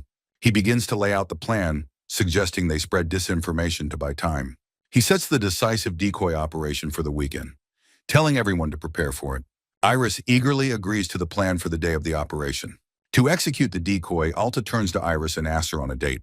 Stunned and blushing furiously, Iris can only stammer in disbelief at his question. As he departs, Alta tells the girls he will see them in an hour. Alone, Iris internally reviews the plan. They will pretend to be kids on a date. A close-up reveals Alta's focused, slightly embarrassed expression as the plan solidifies. She panics, frantically insisting to herself that it is not a real date. She worries about having to act the part, admitting her complete lack of experience. Her friend Arya calmly advises her that she can simply fake her way through it. Iris, still flustered, hesitantly accepts Arya's practical advice on the matter. She reflects that her quest for strength has left no time for love affairs. With a sad look, she laments her own ignorance about such personal matters. Walking away, Commander Ian muses about Alta going on a date in this situation. She observes that Alta isn't so bad himself, despite the circumstances. Annoyed, Alta reminds his commander that it is purely for the sake of the plan. The commander admits she was confident in her own skills, but this was the result. Alta addresses his commander, his expression now serious and focused, ready to listen. She reveals she knows he has been planning to overprotect the princess from the start. Ian explains it is because Iris is the daughter of his former commander, Gallo. A close-up shows Ian's sharp, knowing gaze as she confirms her theory. She then formally asks First Officer Alta if he can protect Lady Reinfeld. With absolute confidence, Alta affirms he can, while cheekily negotiating a pay raise. The commander smiles, admitting she likes that audacious side of him. She playfully suggests a date of their own, which a weary Alta deflects. He changes the subject, asking about the investigation into the mastermind behind the gang. Ian reveals she has a suspect but lacks hard evidence, noting their dangerous nature. The identity of the mastermind is revealed to be Prince Zeal Tillich. Alta realizes with shock that the prince of the country wants Iris dead. He remarks on the gravity of having such a powerful figure as their enemy. The scene shifts to an imposing view of the royal castle overlooking the city. A closer view highlights the castle's tall, sharp spires against the sky. On a high walkway, armored guards order two cloaked figures to halt their advance. The guards demand the mysterious figures remove their masks, but another guard intervenes. This guard apologizes, explaining the two are the prince's personal guards, granting them passage. In the throne room, the prince expresses his displeasure at the assassin's frequent visits. In a dark, empty hall, two imposing robed figures with horned masks kneel silently. Prince Zeal Tillich expresses his irritation, noting the sword gang's reputation for being able to kill anyone. He finds it particularly galling that their efforts have been thwarted by a 12-year-old boy. A female knight reports her failure, and Zeal angrily asks his agents where the Sword Saint Princess is. He recalls his past humiliation at a tournament and orders his agents to finally put an end to Iris. His face twisting with malice, he commands them to make her feel the ultimate fear of death.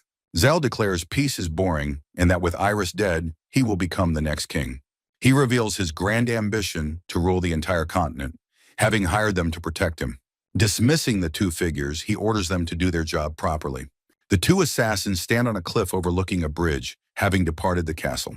Now unmasked, the woman notes Zeal is unfit to be king, while Adel Gratz agrees he's easy to control. Adel predicts that Zeal's rise to power will create a perfect hunting ground for them. His white-haired female companion calmly agrees with his grim assessment. Walking through a cave, Adel laments the unexpected and fruitless deaths of two of their members. He decides with grim determination that it has now fallen to him to handle the Sword Saint Princess. His companion questions his interest, noting that their fallen comrade Azuma didn't even try to fight Iris. Adel cryptically hints that he has a good reason for his sudden focus on their target. Their conversation is interrupted as they are confronted by knights who identify Adel Gratz. The knight captain announces his intention to take them into custody as his soldiers surround them. Adel looks upon the soldiers with utter contempt, calling them unlucky bastards. In a swift, brutal motion, Adel raises his massive blade and slaughters the entire squad. His companion suggests they fight together to free the poor girl, and Adel agrees. On the Sabbath, a hand grips the hilt of a sword, ready for the impending mission. Alto stands prepared, confirming that the destination is secure, and knights are waiting at the perimeter. Iris arrives, apologizing for being late, while Alto notes her ability to defend herself. She explains that it took a long time to convince her friend Arya not to come along. Iris notices Alto staring at her and asks if there is a problem. With a warm smile, Alto says it's refreshing to see her in plain clothes and that she looks good. Flustered and blushing intensely, Iris stammers her thanks for the unexpected compliment. Iris points out that Alto is wearing his usual clothes, and he explains he owns nothing else. Suddenly, Arya appears behind Iris, greeting her teacher with a cheerful, "Good morning." Arya announces with determination that it is time for them to go. Alto observes Arya's confident stride and notes that she is carrying a concealed weapon. Iris confronts Arya for abandoning her role, but Arya cheekily asks to join their three-person date. Alto jokes about the situation, as Arya points accusingly at him for his comment. Iris expresses her frustration with Arya's insistence on joining them on the front line. Alto's expression turns serious as he warns both girls not to overdo it. He reminds them of the grave danger they face, where a single attack could be fatal. Both girls agree to his warning, though Iris seems exasperated by his casual tone. Iris tells Arya to run if things get dangerous, as she is the sword gang's primary target. Arya defiantly mutters that she will butcher everyone who dares to harm Iris. Iris overhears her friend's fierce declaration and asks what she said, but Arya plays innocent. With genuine concern, Arya tells Alto to be careful as well. Alto looks back at her, his expression unreadable but seemingly touched by her worry. He reflects internally that it has been a long time since someone has worried about him. To make their decoy mission more convincing, Alto suggests they take a detour. Arya thinks for a moment, considering his question about where to go. She excitedly suggests they go to a clothes store, and Alto agrees it sounds good. Iris confirms she knows a few stores and agrees to guide them. The trio walks through the bustling city streets, beginning their plan to subjugate the sword gang. To maintain their cover, the trio decides to visit a local clothing shop. Inside, Alto finds himself unenthusiastically modeling a frilly shirt for the shopkeeper. Arya playfully suggests an outfit, while Iris thoughtfully considers a calmer color for him. Iris cheerfully clarifies for the shopkeeper that Sensei is simply Alto's nickname. Alto leans in to quietly remind Iris they came to buy clothes for her. With a slight blush, Iris asks if he would be all right with her picking his clothes. She then enthusiastically decides she will choose an outfit for Arya as well. While the girls giggle, Alto reflects on the difficulty of their undercover mission. Arya cheekily presents a frilly black dress with cat ears for his consideration.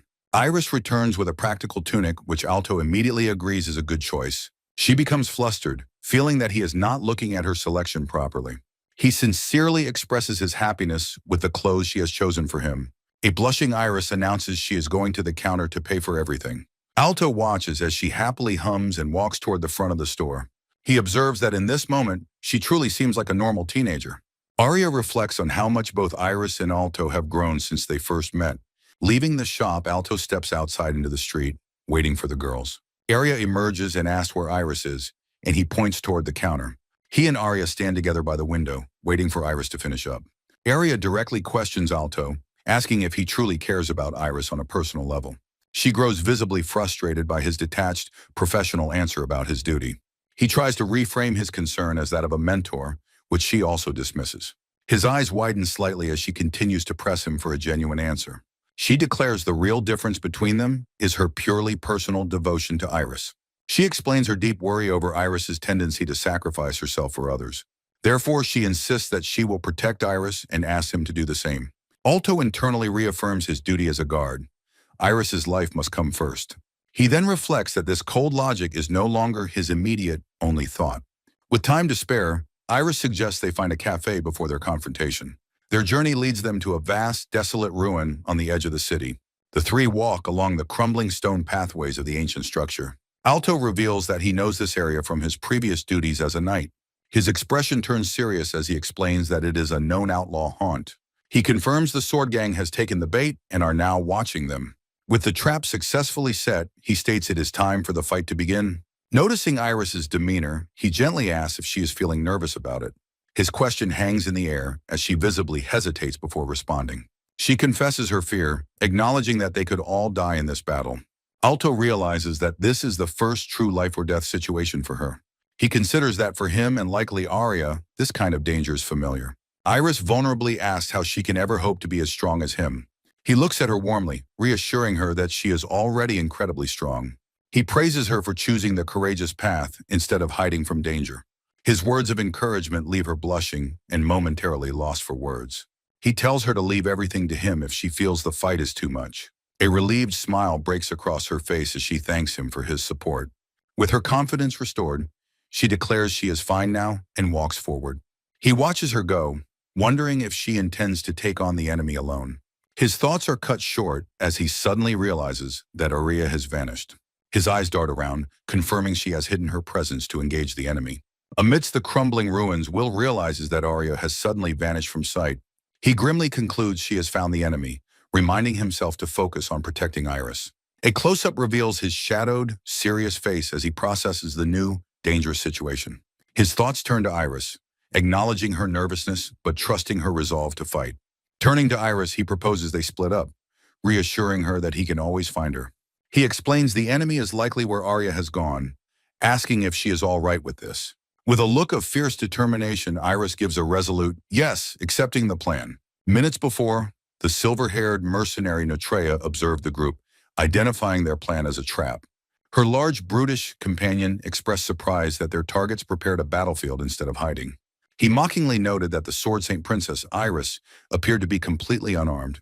With a ferocious grin, the male mercenary decided to accept the challenge from the brave kids.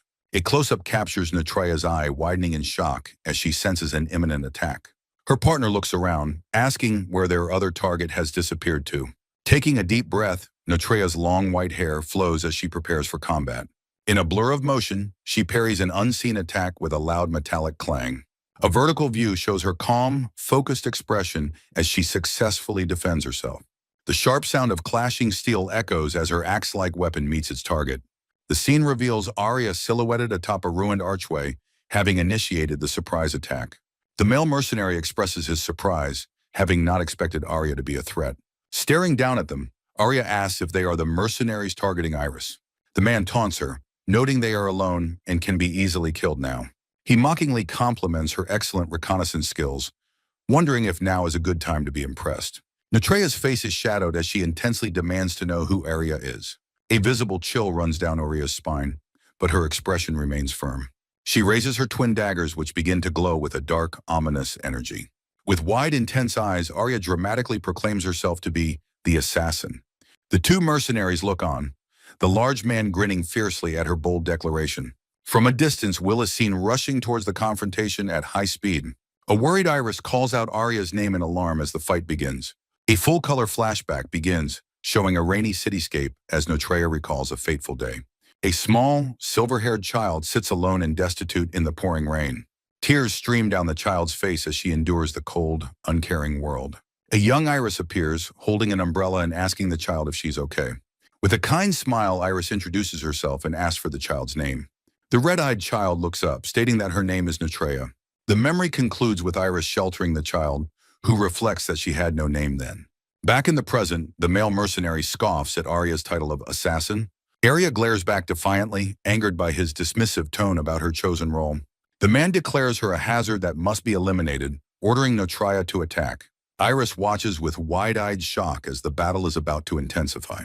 A close-up highlights the unique, ornate design of Notreya's weapon. Notreya moves with incredible speed, a blur of motion as Arya leaps to evade. Arya tumbles through the air, narrowly dodging Notreya's swift, deadly strike. Landing gracefully, Notreya compliments Arya on her excellent instincts, impressed by her evasion. An upside-down view of Will's face shows his intense focus as he observes the fight. The air fills with the sharp, invisible streaks of a powerful attack. Notreya stands amidst the ruins, unleashing her signature thread blade technique. Arya dodges the unseen blows, noting that she can feel them despite their invisibility. Notreya's hand glows as she prepares a different kind of attack. Arya lunges through the air, dodging another powerful, unseen projectile. Arya's intense gaze reveals her conclusion. A direct attack against this opponent is useless. Deciding on another tactic, she declares her new plan and hurls her dagger forward. Her dagger disappears into a swirling vortex, a manifestation of powerful spatial magic. The white-haired fist stands calmly amidst the chaos, unleashing her Shadow's ability. From a second portal, the dagger reappears, aimed directly at Fiss's unprotected back. A close view of Fiss's face shows she has already sensed the surprise attack. With fluid grace, she turns and effortlessly parries the dagger aimed at her. Arya looks on, shocked that her clever attack was so easily deflected by Fiss. In her disbelief, Arya realizes her opponent dodged the attack with incredible ease. Fisk calmly comments that using spatial magic for a blind spot attack is useless. A close-up on Arya's determined eyes shows she is preparing for another move. Fisk now unleashes her full power, opening countless dark portals all around her. Arya stares in horror, challenging her opponent to see if she can handle this. From every portal, a dagger flies directly toward Arya in a massive, unavoidable barrage. A close view shows the deadly daggers hurtling through the air towards their target. The storm of blades crashes down, embedding themselves all around the young fighter. Amidst the smoke and destruction, Arya manages to stand after the overwhelming assault. Panting heavily, Arya is exhausted, but has somehow survived the incredible onslaught of blades. Fisk stands serenely among the fallen daggers that clatter against the broken ground. With a calm expression, Fisk asks her opponent if she has finally finished fighting. Despite her exhaustion, Arya lets out a determined grunt, refusing to give up. She acknowledges her opponent's strength, but fiercely declares that she does not care. Thinking of Iris, Arya's expression hardens as she resolves to kill this person. Her motivation stems from the memory of Iris welcoming her as her own family. She fights for the girl who gave her a name and a place to belong. Suddenly, the massive warrior Roger appears behind her, his huge sword already in motion. A close-up on Arya's eyes shows her sheer terror at the unexpected deadly attack. Roger declares he has no time to waste as he brings his blade down. Arya realizes she cannot possibly evade the attack and braces for the fatal blow.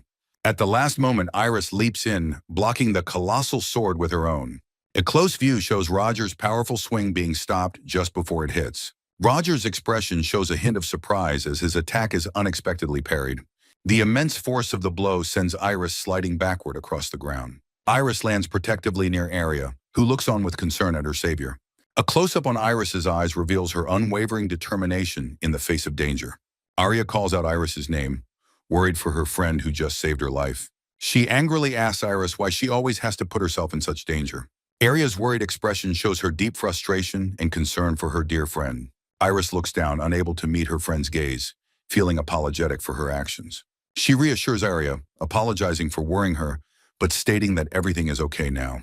Iris's profile shows her focus returning to the powerful enemy standing before them. Roger looks on with a cruel smirk, recognizing the young woman he now faces. Arya notes with relief that her friend has returned to her usual, determined self. Her attention is drawn to the forest as she senses their sensei approaching them. In a flashback, Roger tells Fisk he will deal with the girls himself. Fisk simply wishes her massive companion good luck as he prepares to leave. He dismisses her well wishes, stating that such things are unnecessary for him. Fisk leaps away into the trees as Roger turns toward his intended targets. Iris calls out to Arya, ready to face the hulking warrior together with her friend. She tells Arya to fall back and find their sensei, recognizing Roger from a long time ago. Iris is struck with silent, horrified shock. Standing with Arya, she holds up a hand in a halting gesture. The hulking warrior Roger stands in the forest, his massive sword resting on his shoulder. A close-up reveals his smug, menacing smile. Her eyes widen as she recognizes the familiar, dreaded voice. He tauntingly asks if she has surpassed her father's strength.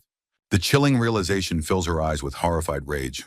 Overcome with fury, she erupts with crackling purple energy. She screams her realization that he is her father's killer. Amidst the chaos, her friends shout her name, trying to calm her.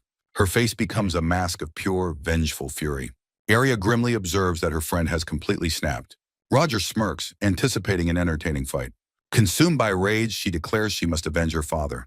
Arya desperately grabs Iris's arm to stop her from charging. Her wild gaze shifts towards her instructor, Schweitz, in the distance. Schweitz watches the chaotic scene with a look of concern. The physical contact from Arya brings Iris back from the edge. Iris looks towards her sensei, her rage beginning to subside. She and Arya share a moment of silent understanding. She apologizes to Arya for getting so worked up. Roger expresses his boredom with her sudden composure. She retorts that she is not there for his entertainment. Annoyed, he shouts his companion's name, Fisk! From his position, Schweitz sees Fisk preparing to intervene. Fisk unleashes her thread barrier, dividing the battlefield. She explains that her barrier is an impenetrable death trap. On his side of the barrier, Schweitz watches the new development. Roger scoffs, questioning if mere threads can stop him. Fisk asks for 1 minute to fight and entertain herself. Iris accepts the time limit, her sword glowing with power.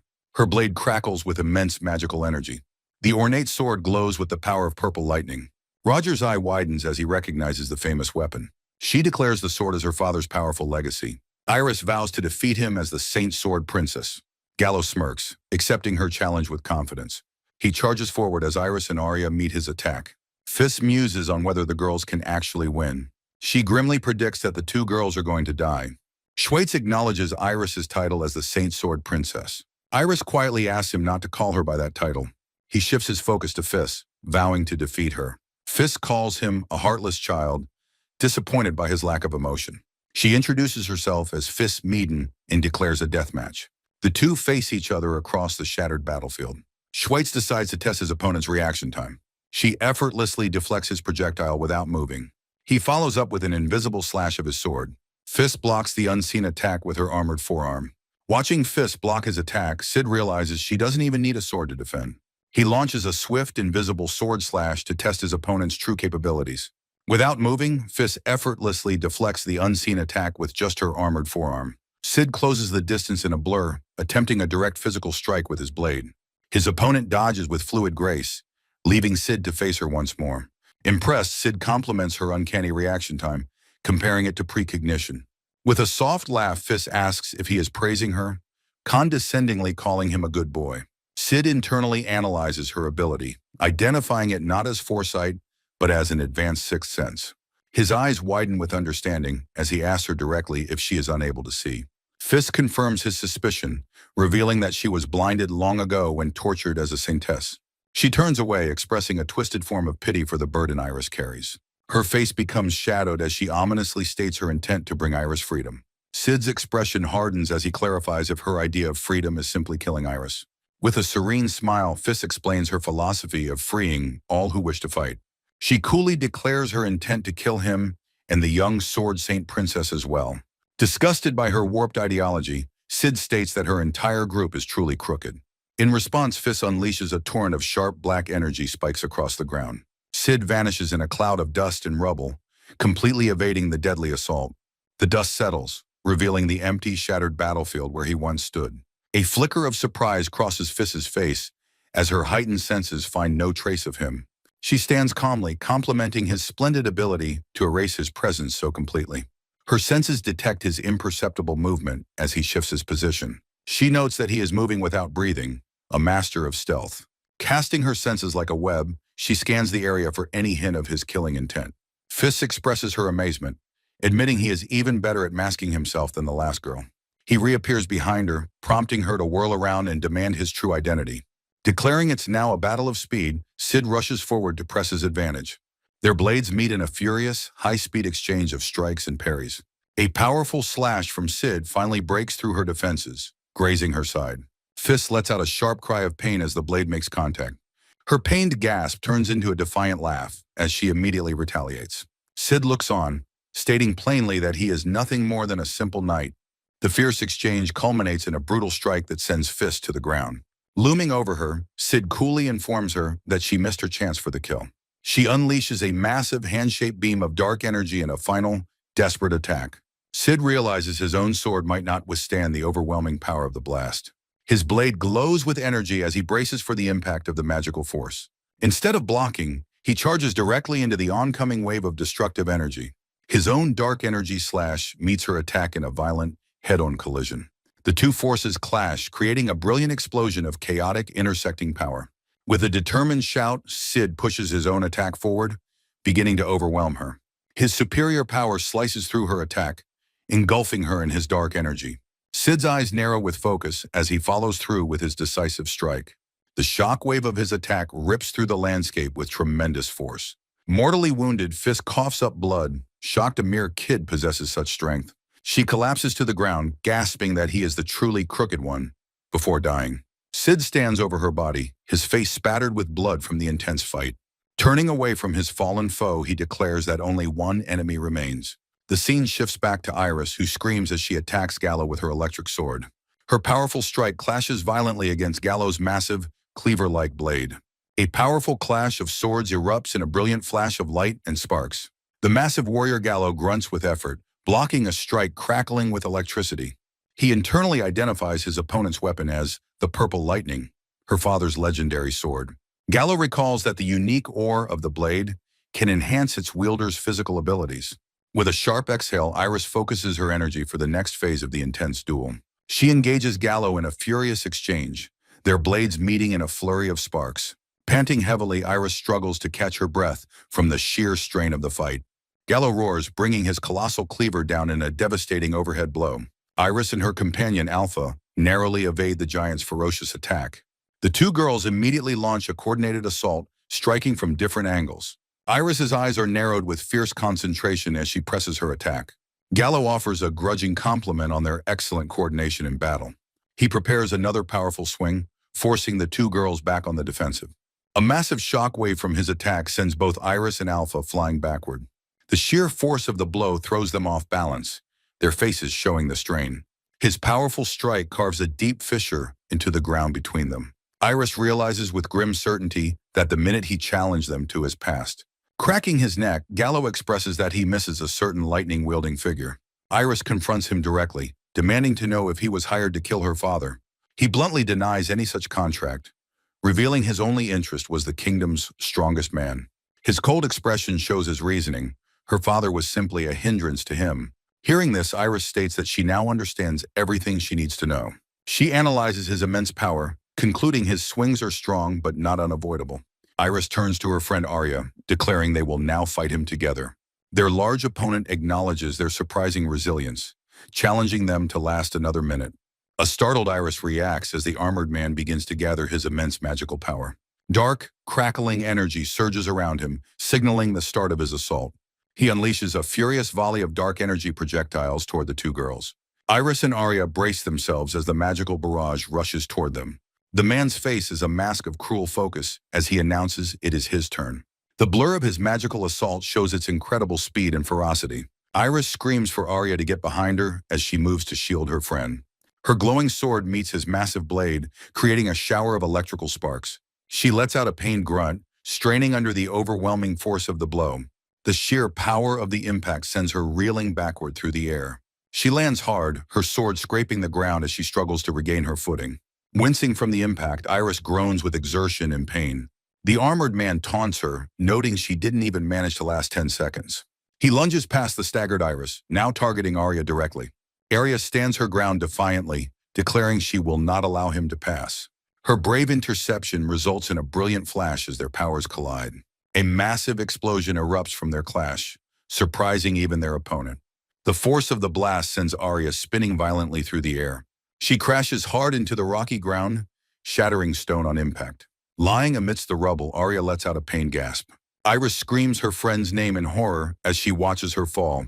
Arya, her face smudged with dirt, groans weakly from her severe injuries. With her friend down, the man announces that he and the Sword Saint Princess finally face each other.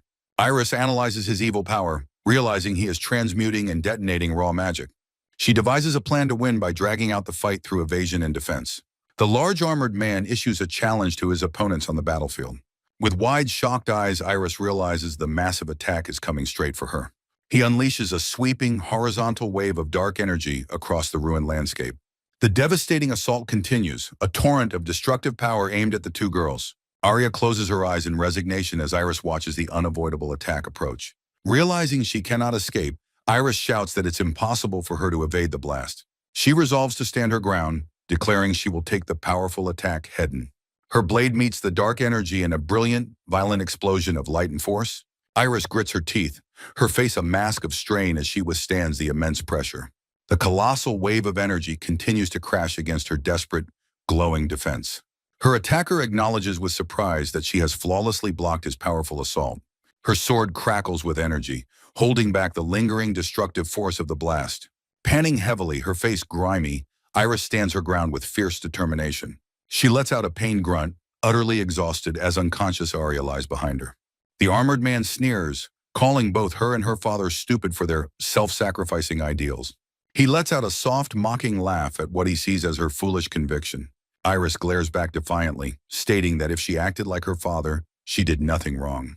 Dismissing her words, he vows she will suffer the same fate as her father. She grips her sword hilt tightly, its gem still glowing with a faint, residual power. Knowing she can't repeat the feat, she accepts that she has no choice but to fight. With her last ounce of strength, she challenges her massive opponent to come at her. Her enemy's face is a mask of cruel intent as he lunges forward to attack. Their blades meet in a furious clash, sparks flying from the powerful impact. The sound of their final, desperate struggle echoes through the destroyed battlefield. As the man presses his attack, another blade suddenly flashes into the frame to intercept. He recoils in surprise, his powerful blow having been perfectly parried by a newcomer. The unexpected intervention throws him off balance, his overwhelming momentum broken. A new silhouette appears in the smoke, standing protectively before the weakened Iris. The large man acknowledges the figure's arrival with a grim, knowing expression. Alta stands beside a weakened Iris, his shield held ready to defend her. A relieved but exhausted Iris looks at him, whispering his name in disbelief. With a gentle smile, the blood-splattered Alta apologizes for being so late to the fight. Iris, her eyes wide with relief, softly tells him that it is okay. The armored man grimly states that Alta's presence means their comrade Fis is dead. Alta confirms that their enemy is now the last one standing on the battlefield. A new chapter begins, focusing on Alta's momentous declaration in the midst of the chaos. Turning his attention to the injured girls, Alta asks about Arya's condition. Arya is shown unconscious, her face dirty and scraped from the brutal fight. Alta gently praises the unconscious girl for bravely protecting her precious friend. Looking at the unconscious Arya, Iris reflects on how truly reliable she is. Iris apologizes to her teacher, feeling she failed, but he commends her for surviving. With newfound seriousness, Alta declares that he will handle the rest of the fight. As he walks forward to face the enemy, Iris sits in stunned, weary silence. She is overcome with shame, feeling she failed despite her grand title. Her face crumples in despair, tears welling in her exhausted eyes. Alta stands alone, looking out over the desolate, smoke-filled battlefield. He reflects that he never thought himself suited to be a teacher or a master. Turning back to the distraught Iris, he tells her that he will make her a promise. He vows to defeat the man, declaring himself the strongest knight in the entire country. Pointing his sword forward, he makes his solemn declaration for all to witness. Pointing his sword forward, Alta makes a powerful declaration of being the country's strongest knight. His face bruised from battle, he informs the Sword Saint Princess she cannot be the strongest. Hearing this, Iris's eye widens in shock as a tear streams down her face. He explains that one day she will understand, asking for her protection when that time comes. With a gentle smile, he then asks her to rely on him for the moment. A battered Iris looks up at her instructor, whispering his name in disbelief and awe. Kneeling in despair, she confesses her feeling of utter isolation since her father's death. Her face contorts in a raw, tearful cry, revealing her endless and eternal loneliness. Alta listens to her painful confession with a serious, unwavering expression. She gathers her courage, preparing to voice the one desperate wish she holds. Looking up with pleading eyes, she begs her sensei to save them from their plight. A warm, reassuring smile spreads across his face as he promises that he will. He gently places a hand on her head, affirming his role as her dedicated guard. The comforting gesture reinforces his commitment to her as her personal instructor. Adalgratz interrupts, gruffly asking if Alta is finished and if he made him wait. The giant warrior commands him to raise his sword, admiring his unshakable composure. Alta retorts that Adil could have attacked sooner, but Adil expresses his sheer excitement. Adil's face lights up with manic glee, eager to fight the so-called strongest knight. With a look of weary annoyance, Alta calls them all a demented bunch of battle freaks. Adil roars that this is what the sword gang is all about as he lunges forward. As the attack approaches, Alta notes the tremendous amount of magical power behind it. Adil smirks, claiming he has already analyzed the techniques of the Sword Saint. A storm of intersecting energy slashes flies from the warrior directly toward Alta. The massive man grunts with effort as his powerful attack meets unexpected resistance. Adil's face contorts with strain from the immense force of the magical clash. The initial impact of their powers meeting is shown in a chaotic blur of motion. Adil then unleashes a continuous, overwhelming blast of destructive energy. Alta understands the true danger of a direct magical confrontation between them. He quickly erects a complex, woven barrier with his hands to defend himself. The overwhelming assault crashes violently against Alta's intricate magical defense. The giant warrior scoffs, refusing to be underestimated by the boy's barrier. He bellows with rage, pouring even more power into his relentless attack. A massive explosion erupts as Alta's defensive magic is finally and completely shattered. A terrified Iris shields her face from the blast, crying out her sensei's name. Adil continues his furious assault, a whirlwind of raw, destructive energy. Alta moves swiftly to counter, their figures blurring in a clash of high-speed combat. He quickly deduces that he must tear down Adil's wall of magical power to win. The warrior brings his massive blade down in a final, cataclysmic strike. The ground shatters upon impact, signaling the complete collapse of the battlefield. Adel is caught in the eruption of stone as the entire floor gives way beneath him. The area is consumed by a chaotic explosion of rock, dust, and raw power. Huge chunks of stone are thrown into the air by the force of the destruction. Iris screams in horror as she watches her sensei plummet into the dark chasm. The view looks down into the newly formed pit of crumbling, falling rock. Ulta is seen falling gracefully amidst the chaos of the debris. His expression is one of slight surprise as he recognizes his new surroundings. He identifies the vast pillar-filled chamber below as the ancient underground waterways. Landing nimbly on a platform, he expresses his relief that it wasn't the sewers. Moments later, Adil crashes down heavily, having pursued him into the depths. Alta stands alone on the stone platform, ready for their uninterrupted final duel. Within a dark, cavernous space, the young knight Alta Schweitz observes his foe. Reacting to a sudden movement, Alta, his face bloodied, readies his sword. The battle has reached its final stage, where there will be no more interruptions. His opponent, Adel Gratz, acknowledges that Alta has single-handedly defeated his entire sword gang. Putting the mission aside, Adil declares that his only desire now is to fight Alta. The immense muscular warrior towers over the small boy, ready for their duel. With a determined gaze, Alta prepares to face the overwhelming power of his enemy. He recognizes this battle-hungry warrior as a reflection of his own past self. In a flashback, his former identity, the Sword Saint, grew weary of daily battles. Having no equal, he eventually lost his reason to continue fighting and simply stopped. Reincarnated, his initial plan was to earn money and escape that endless cycle of combat. But now he finds a new purpose in his desire to watch over his student, Iris. He decides that if Adel insists on preventing him from this, then he must fight. Facing his enemy, Alta declares that he finally has a true reason to fight again. Adel unleashes his power, his aura flaring as he prepares to charge his opponent. He formally introduces himself and vows to kill Alta with the best of his ability. Standing his ground, Alta calmly accepts the challenge, promising to match his declaration. He notes that with no one else to witness them, he can finally reveal his true power. Adel reacts with surprise as Alta puts away his sword and prepares a spell. The boy holds up a magical scroll, beginning the incantation for a powerful summon. His eyes focused, he casts the spell for an instant summoning. A brilliant pillar of light erupts from the ground, signaling the spell's success. Within the light, a magnificent, ornate silver sword materializes from nothing. Adel stares in disbelief at the shining blade, questioning what it could be. A close-up reveals the warrior's eye, wide with shock and recognition. Alta grasps the hilt, identifying the weapon as Mystic Silver, the Sword Saint's blade. His opponent mutters the legendary title Sword Saint in utter disbelief. Adel demands to know how a young boy could possibly possess such a famous weapon. With quiet conviction, Alta explains that the answer is simple. The sword is his. The giant warrior is left speechless, unable to comprehend what he just heard. Alta announces that to fulfill his promise, he will now fight as the Sword Saint. Pointing his blade forward, he challenges Adil directly, vowing to send him to his death. Adel responds to the impossible declaration with a single, sharp laugh of amusement. His amusement grows into a wild, manic roar of pure joy and excitement. The young knight holds his legendary sword at the ready, anticipating the coming charge. Adel questions his claim, stating the real Sword Saint would be an old man by now. Alta calmly informs him that he actually died 15 years ago. The revelation of reincarnation leaves Adil momentarily stunned and speechless. Casting aside his disbelief, he decides that the reason no longer matters. He roars that he will simply enjoy this moment and lunges forward to attack. Their blades meet in a cataclysmic explosion of pure white energy and force. The impact of their clash tears through the underground cavern with immense power. Adel's face strains with the effort of the powerful collision. The battlefield is momentarily consumed by a blinding flash of white light.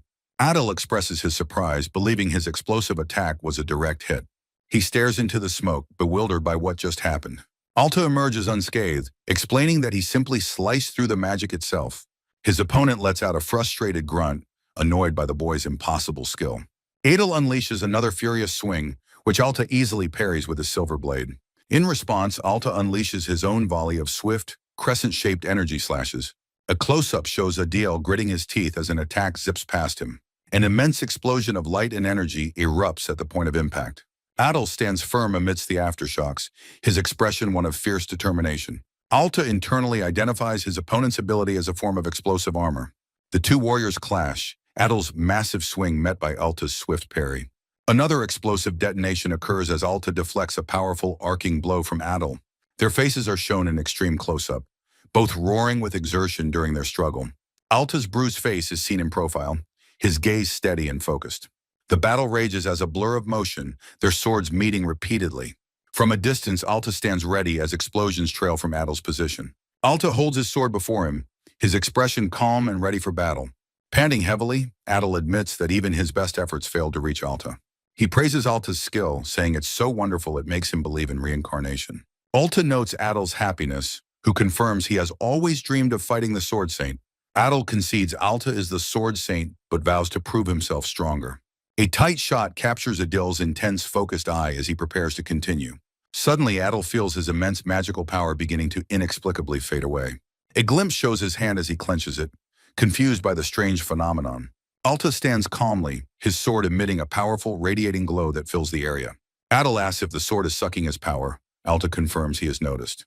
The blade, revealed to be made of coalite, has the power to absorb magic. Adal realizes the implication as Alta reveals he has no magic left either. Alta explains the sword's effect creates a dueling ring for a battle of pure skill. He reveals that he has buried every opponent he has ever faced with this blade. Adal listens to this dark revelation, his expression grim and shadowed. He scoffs at the tactic, questioning if Alta's child body can win without magic. Alta's determined eyes show he has considered this disadvantage in his plan. He concedes that Adal's only chance to win is right here and now. With a furious roar, Adal prepares to launch an all-out physical assault. As the chapter begins, Alta notes he hasn't fully drained his opponent's magic yet. Their blades meet again in a chaotic flurry of sparks and intersecting slashes. The pure swordsmanship duel continues, a whirlwind of steel in the confined space. With his sword glowing, Alta announces that he has finally succeeded in his plan. Adal lets out a desperate roar, swinging his massive blade with pure physical might. Alta pants, the strain of the prolonged fight showing on his battered face. A circular slash catches Adal by surprise, a sharp impact against his armor. Alta's eyes narrow as he confirms that he has finally landed a solid hit. Adal grunts in pain and surprise from the unexpected successful strike against him. He deflects a thrust, but the balance of the fight has clearly shifted. Pressing his advantage, Alta's sword becomes a blur of motion against his opponent. Panting and sweating, Adal questions how this is possible with his own eyes. He wonders how Alta's small frame can match his strength without any magic. A flashback shows his past self, having lost hope of finding a worthy adversary. He had once dismissed the notion of finding a true challenge as foolish. In the present, a fresh cut appears on his face, shocking him into reality. He realizes with awe that this is the true power of a sword saint. A wide, manic grin spreads across his face as he finds what he sought. He declares his incredible luck and vows to kill his opponent right now. Roaring with exhilaration, he shouts his ambition to reach the very top. The final confrontation begins as the two warriors rush towards each other. A fierce duel begins as Schweitz's sword clashes against Adal's in a brilliant flash. Through a narrow split panel, their eyes lock with intense, unwavering determination. The young knight's blade strikes Adal's enchanted armor, causing it to detonate on impact. A spray of dark blood erupts from Adal's chest as he lets out a guttural sound. Despite the grievous wound, he pants heavily, still standing against his much smaller opponent. The hulking warrior expresses his pure joy, relishing this long-awaited battle against the Sword Saint. With a crazed and bloody grin, he vows to defeat Schweitz, even if he dies trying. Schweitz calmly regards his foe, seeing only a delusional obsession with pursuing ultimate strength. He offers a final, decisive attack as a token of gratitude for their intense fight. Adal looks on in utter confusion, questioning the strange power now emanating from his opponent. He wonders aloud if the incredible phenomenon he is witnessing is some form of magic. Holding his silver spirit sword aloft, Schweitz radiates an immense and blinding magical light. The sword's true nature is revealed. It stores the power of every foe he's defeated. Schweitz reflects that he is no longer the man who insisted on winning by swordplay alone. He declares he will use this stored power for the girl waiting for him above. In silhouette, Schweitz is engulfed by the brilliant flash of his own ultimate attack. A colossal beam of pure energy erupts, forming a towering doorway of destructive light. Adal can only let out a final, defiant roar as he is completely engulfed by the blast. The immense power is unleashed, the light reflecting in Schweitz's determined eyes. The overwhelming energy surges forward, consuming everything in its path with a deafening roar. Adal's final shocked words are cut off as the devastating wave of light strikes him. This attack carves a massive, destructive path through the forest above the hidden cavern. From a distance, a stunned Iris witnesses the aftermath, shocked by the sheer devastation. Sitting together on the ground, she asks Arya if that was their sensei's incredible power. Arya, looking concerned and weary, speculates that the fight may have finally concluded. Her face smudged with dirt, Iris tells her equally injured friend to stay back for safety. Arya retorts that Iris would never listen if their roles were reversed. After Iris apologizes, Arya playfully states that dessert will be on her as a reward. With renewed focus, Arya declares her firm decision to wait and believe in their teacher. She grips her sword tightly, preparing to fight Adil if he is the one to return. Her hand tightens on the ornate hilt, her resolve hardening for a potential final stand. The two girls share a look of grim determination, vowing to finish the fight themselves. Suddenly, a figure appears in a ruined doorway, startling Iris from her intense thoughts. Both girls look up in surprise, their bodies tensing at the unexpected arrival. The figure steps out from the shadowed passage and into the dim light of the clearing. Schweitz emerges, calmly observing that the underground passage led him to this location. Overjoyed and relieved, Arya shouts out his name, her face filled with pure relief. The girls start to get to their feet as Iris also calls out to their sensei. He gently tells his weary students that they don't need to stand up for him. Arya, her face still smudged from battle, asks him if he was victorious. A warm, confident smile appears on his bandaged face as he confirms his victory. He states that he kept his promise to them as the cavern behind him finally collapses. A flustered and blushing Arya remarks that he is the only one who could do so. She tells her sensei that she has something very important she wishes to say to him. With tears of gratitude in her eyes, she thanks him, certain her father would be grateful. He dismisses her thanks, reassuring her that her father would be proud of her own growth. Arya smiles warmly at his words while Iris looks on, filled with unspoken emotion. The three friends share a quiet, happy moment of reunion after the harrowing battle. Iris reflects on her past arrogance, recalling how she once boldly challenged her teacher. She admits to herself that she knew his true, overwhelming strength from their very first duel. With dirt smudging her face, Iris quietly reflects that her teacher will always be. Schweitz tells the injured girls he must leave to investigate, but will call for nights. Confused by his sudden departure, Arya and Iris look on with questioning expressions. As he walks into the woods, Schweitz acknowledges that one enemy still remains. He feels his final task is no longer his responsibility to handle alone.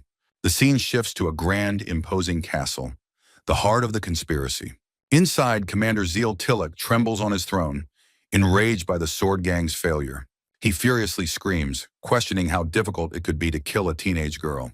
A dark, cloaked figure with an ornate mask stands silently before the furious commander. Zeal berates the masked assassin for being thwarted by a mere 12-year-old boy. Slumping in his chair, Zeal expresses his utter disgust for incompetent underlings. The masked figure calmly suggests that perhaps Zeal should handle the matter himself. Zeal's eyes narrow with rage as he demands the figure repeat their insolent words. In a dramatic motion, the figure begins to remove its hood and mask. The commander stammers in disbelief, shocked by the identity of the person before him. It is Schweitz, who coolly states that one should at least know their associates. Another figure, Lemire, is revealed to have been present in the room all along. Schweitz presents a recording device, announcing he has Zeal's incriminating confession on it. Zeal's eyes widen in horror, realizing he has been trapped by Lemire as well. Lemire explains the mask, recovered by her talented subordinate, led them to this room. She declares that the confession and physical evidence are enough to solidify their suspicions. Her determined gaze shows she is confident in the case against the corrupt commander. Zeal scoffs, arrogantly believing his royal status makes him immune to their authority. With a malicious sneer, he draws his sword, intending to kill them both. He lunges forward, shouting that he will not allow them to get in his way. In a blur of motion, Schweitz effortlessly blocks the commander's clumsy attack. A close-up on Schweitz's eye reveals his calm, unwavering focus during the confrontation. With a single fluid motion, he flips the shocked commander helplessly into the air. Zeal crashes hard onto the floor, completely defeated and humiliated in an instant. A small sparkle emphasizes the clean and decisive nature of the swift takedown. Standing over him, Schweitz criticizes Zeal's overconfidence in his influence and swordsmanship.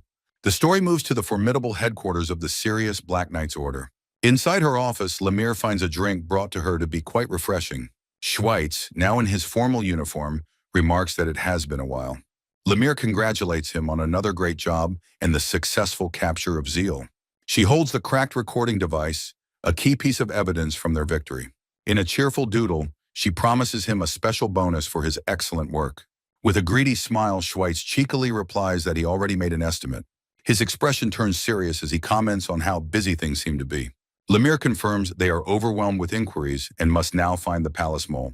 Looking out at the castle, she admits they have many problems to resolve now. She laughs, telling a deadpan Schweitz that the hard part is only just beginning. With the case closed, she quickly moves on, asking about his next mission. Schweitz looks away, hesitantly admitting he doesn't exactly have regrets about teaching. He explains that teaching was fun, but his main job remains as a knight. With a bright, determined smile, he declares his true ambition is to live as a hermit.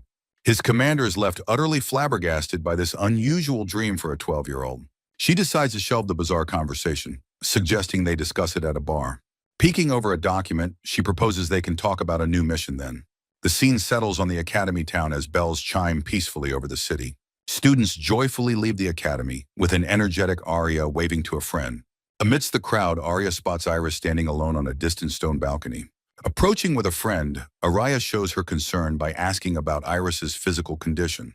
Iris turns with a gentle smile, reassuring them that she is recovering well. Once alone again, Iris's smile fades, revealing a quiet melancholy as she looks out. Her solitude is broken as Alta appears, commenting on the bandage she still wears. He then performs a deep, formal bow, stating his honor in accepting her request. Straightening up, he adds with a slight smile that he could have been less formal. A light blush appears on Iris's face as she responds to his words. She reminds him that he was the one who promised she could rely on him. On the balcony, Alta explains that his commander ordered him to stay at the academy. Hearing this, Iris's expression becomes worried as she processes the information he shared. She asks if she is a bother, but he quickly insists she can count on him. He playfully teases her for being a child, prompting a flustered retort from Iris.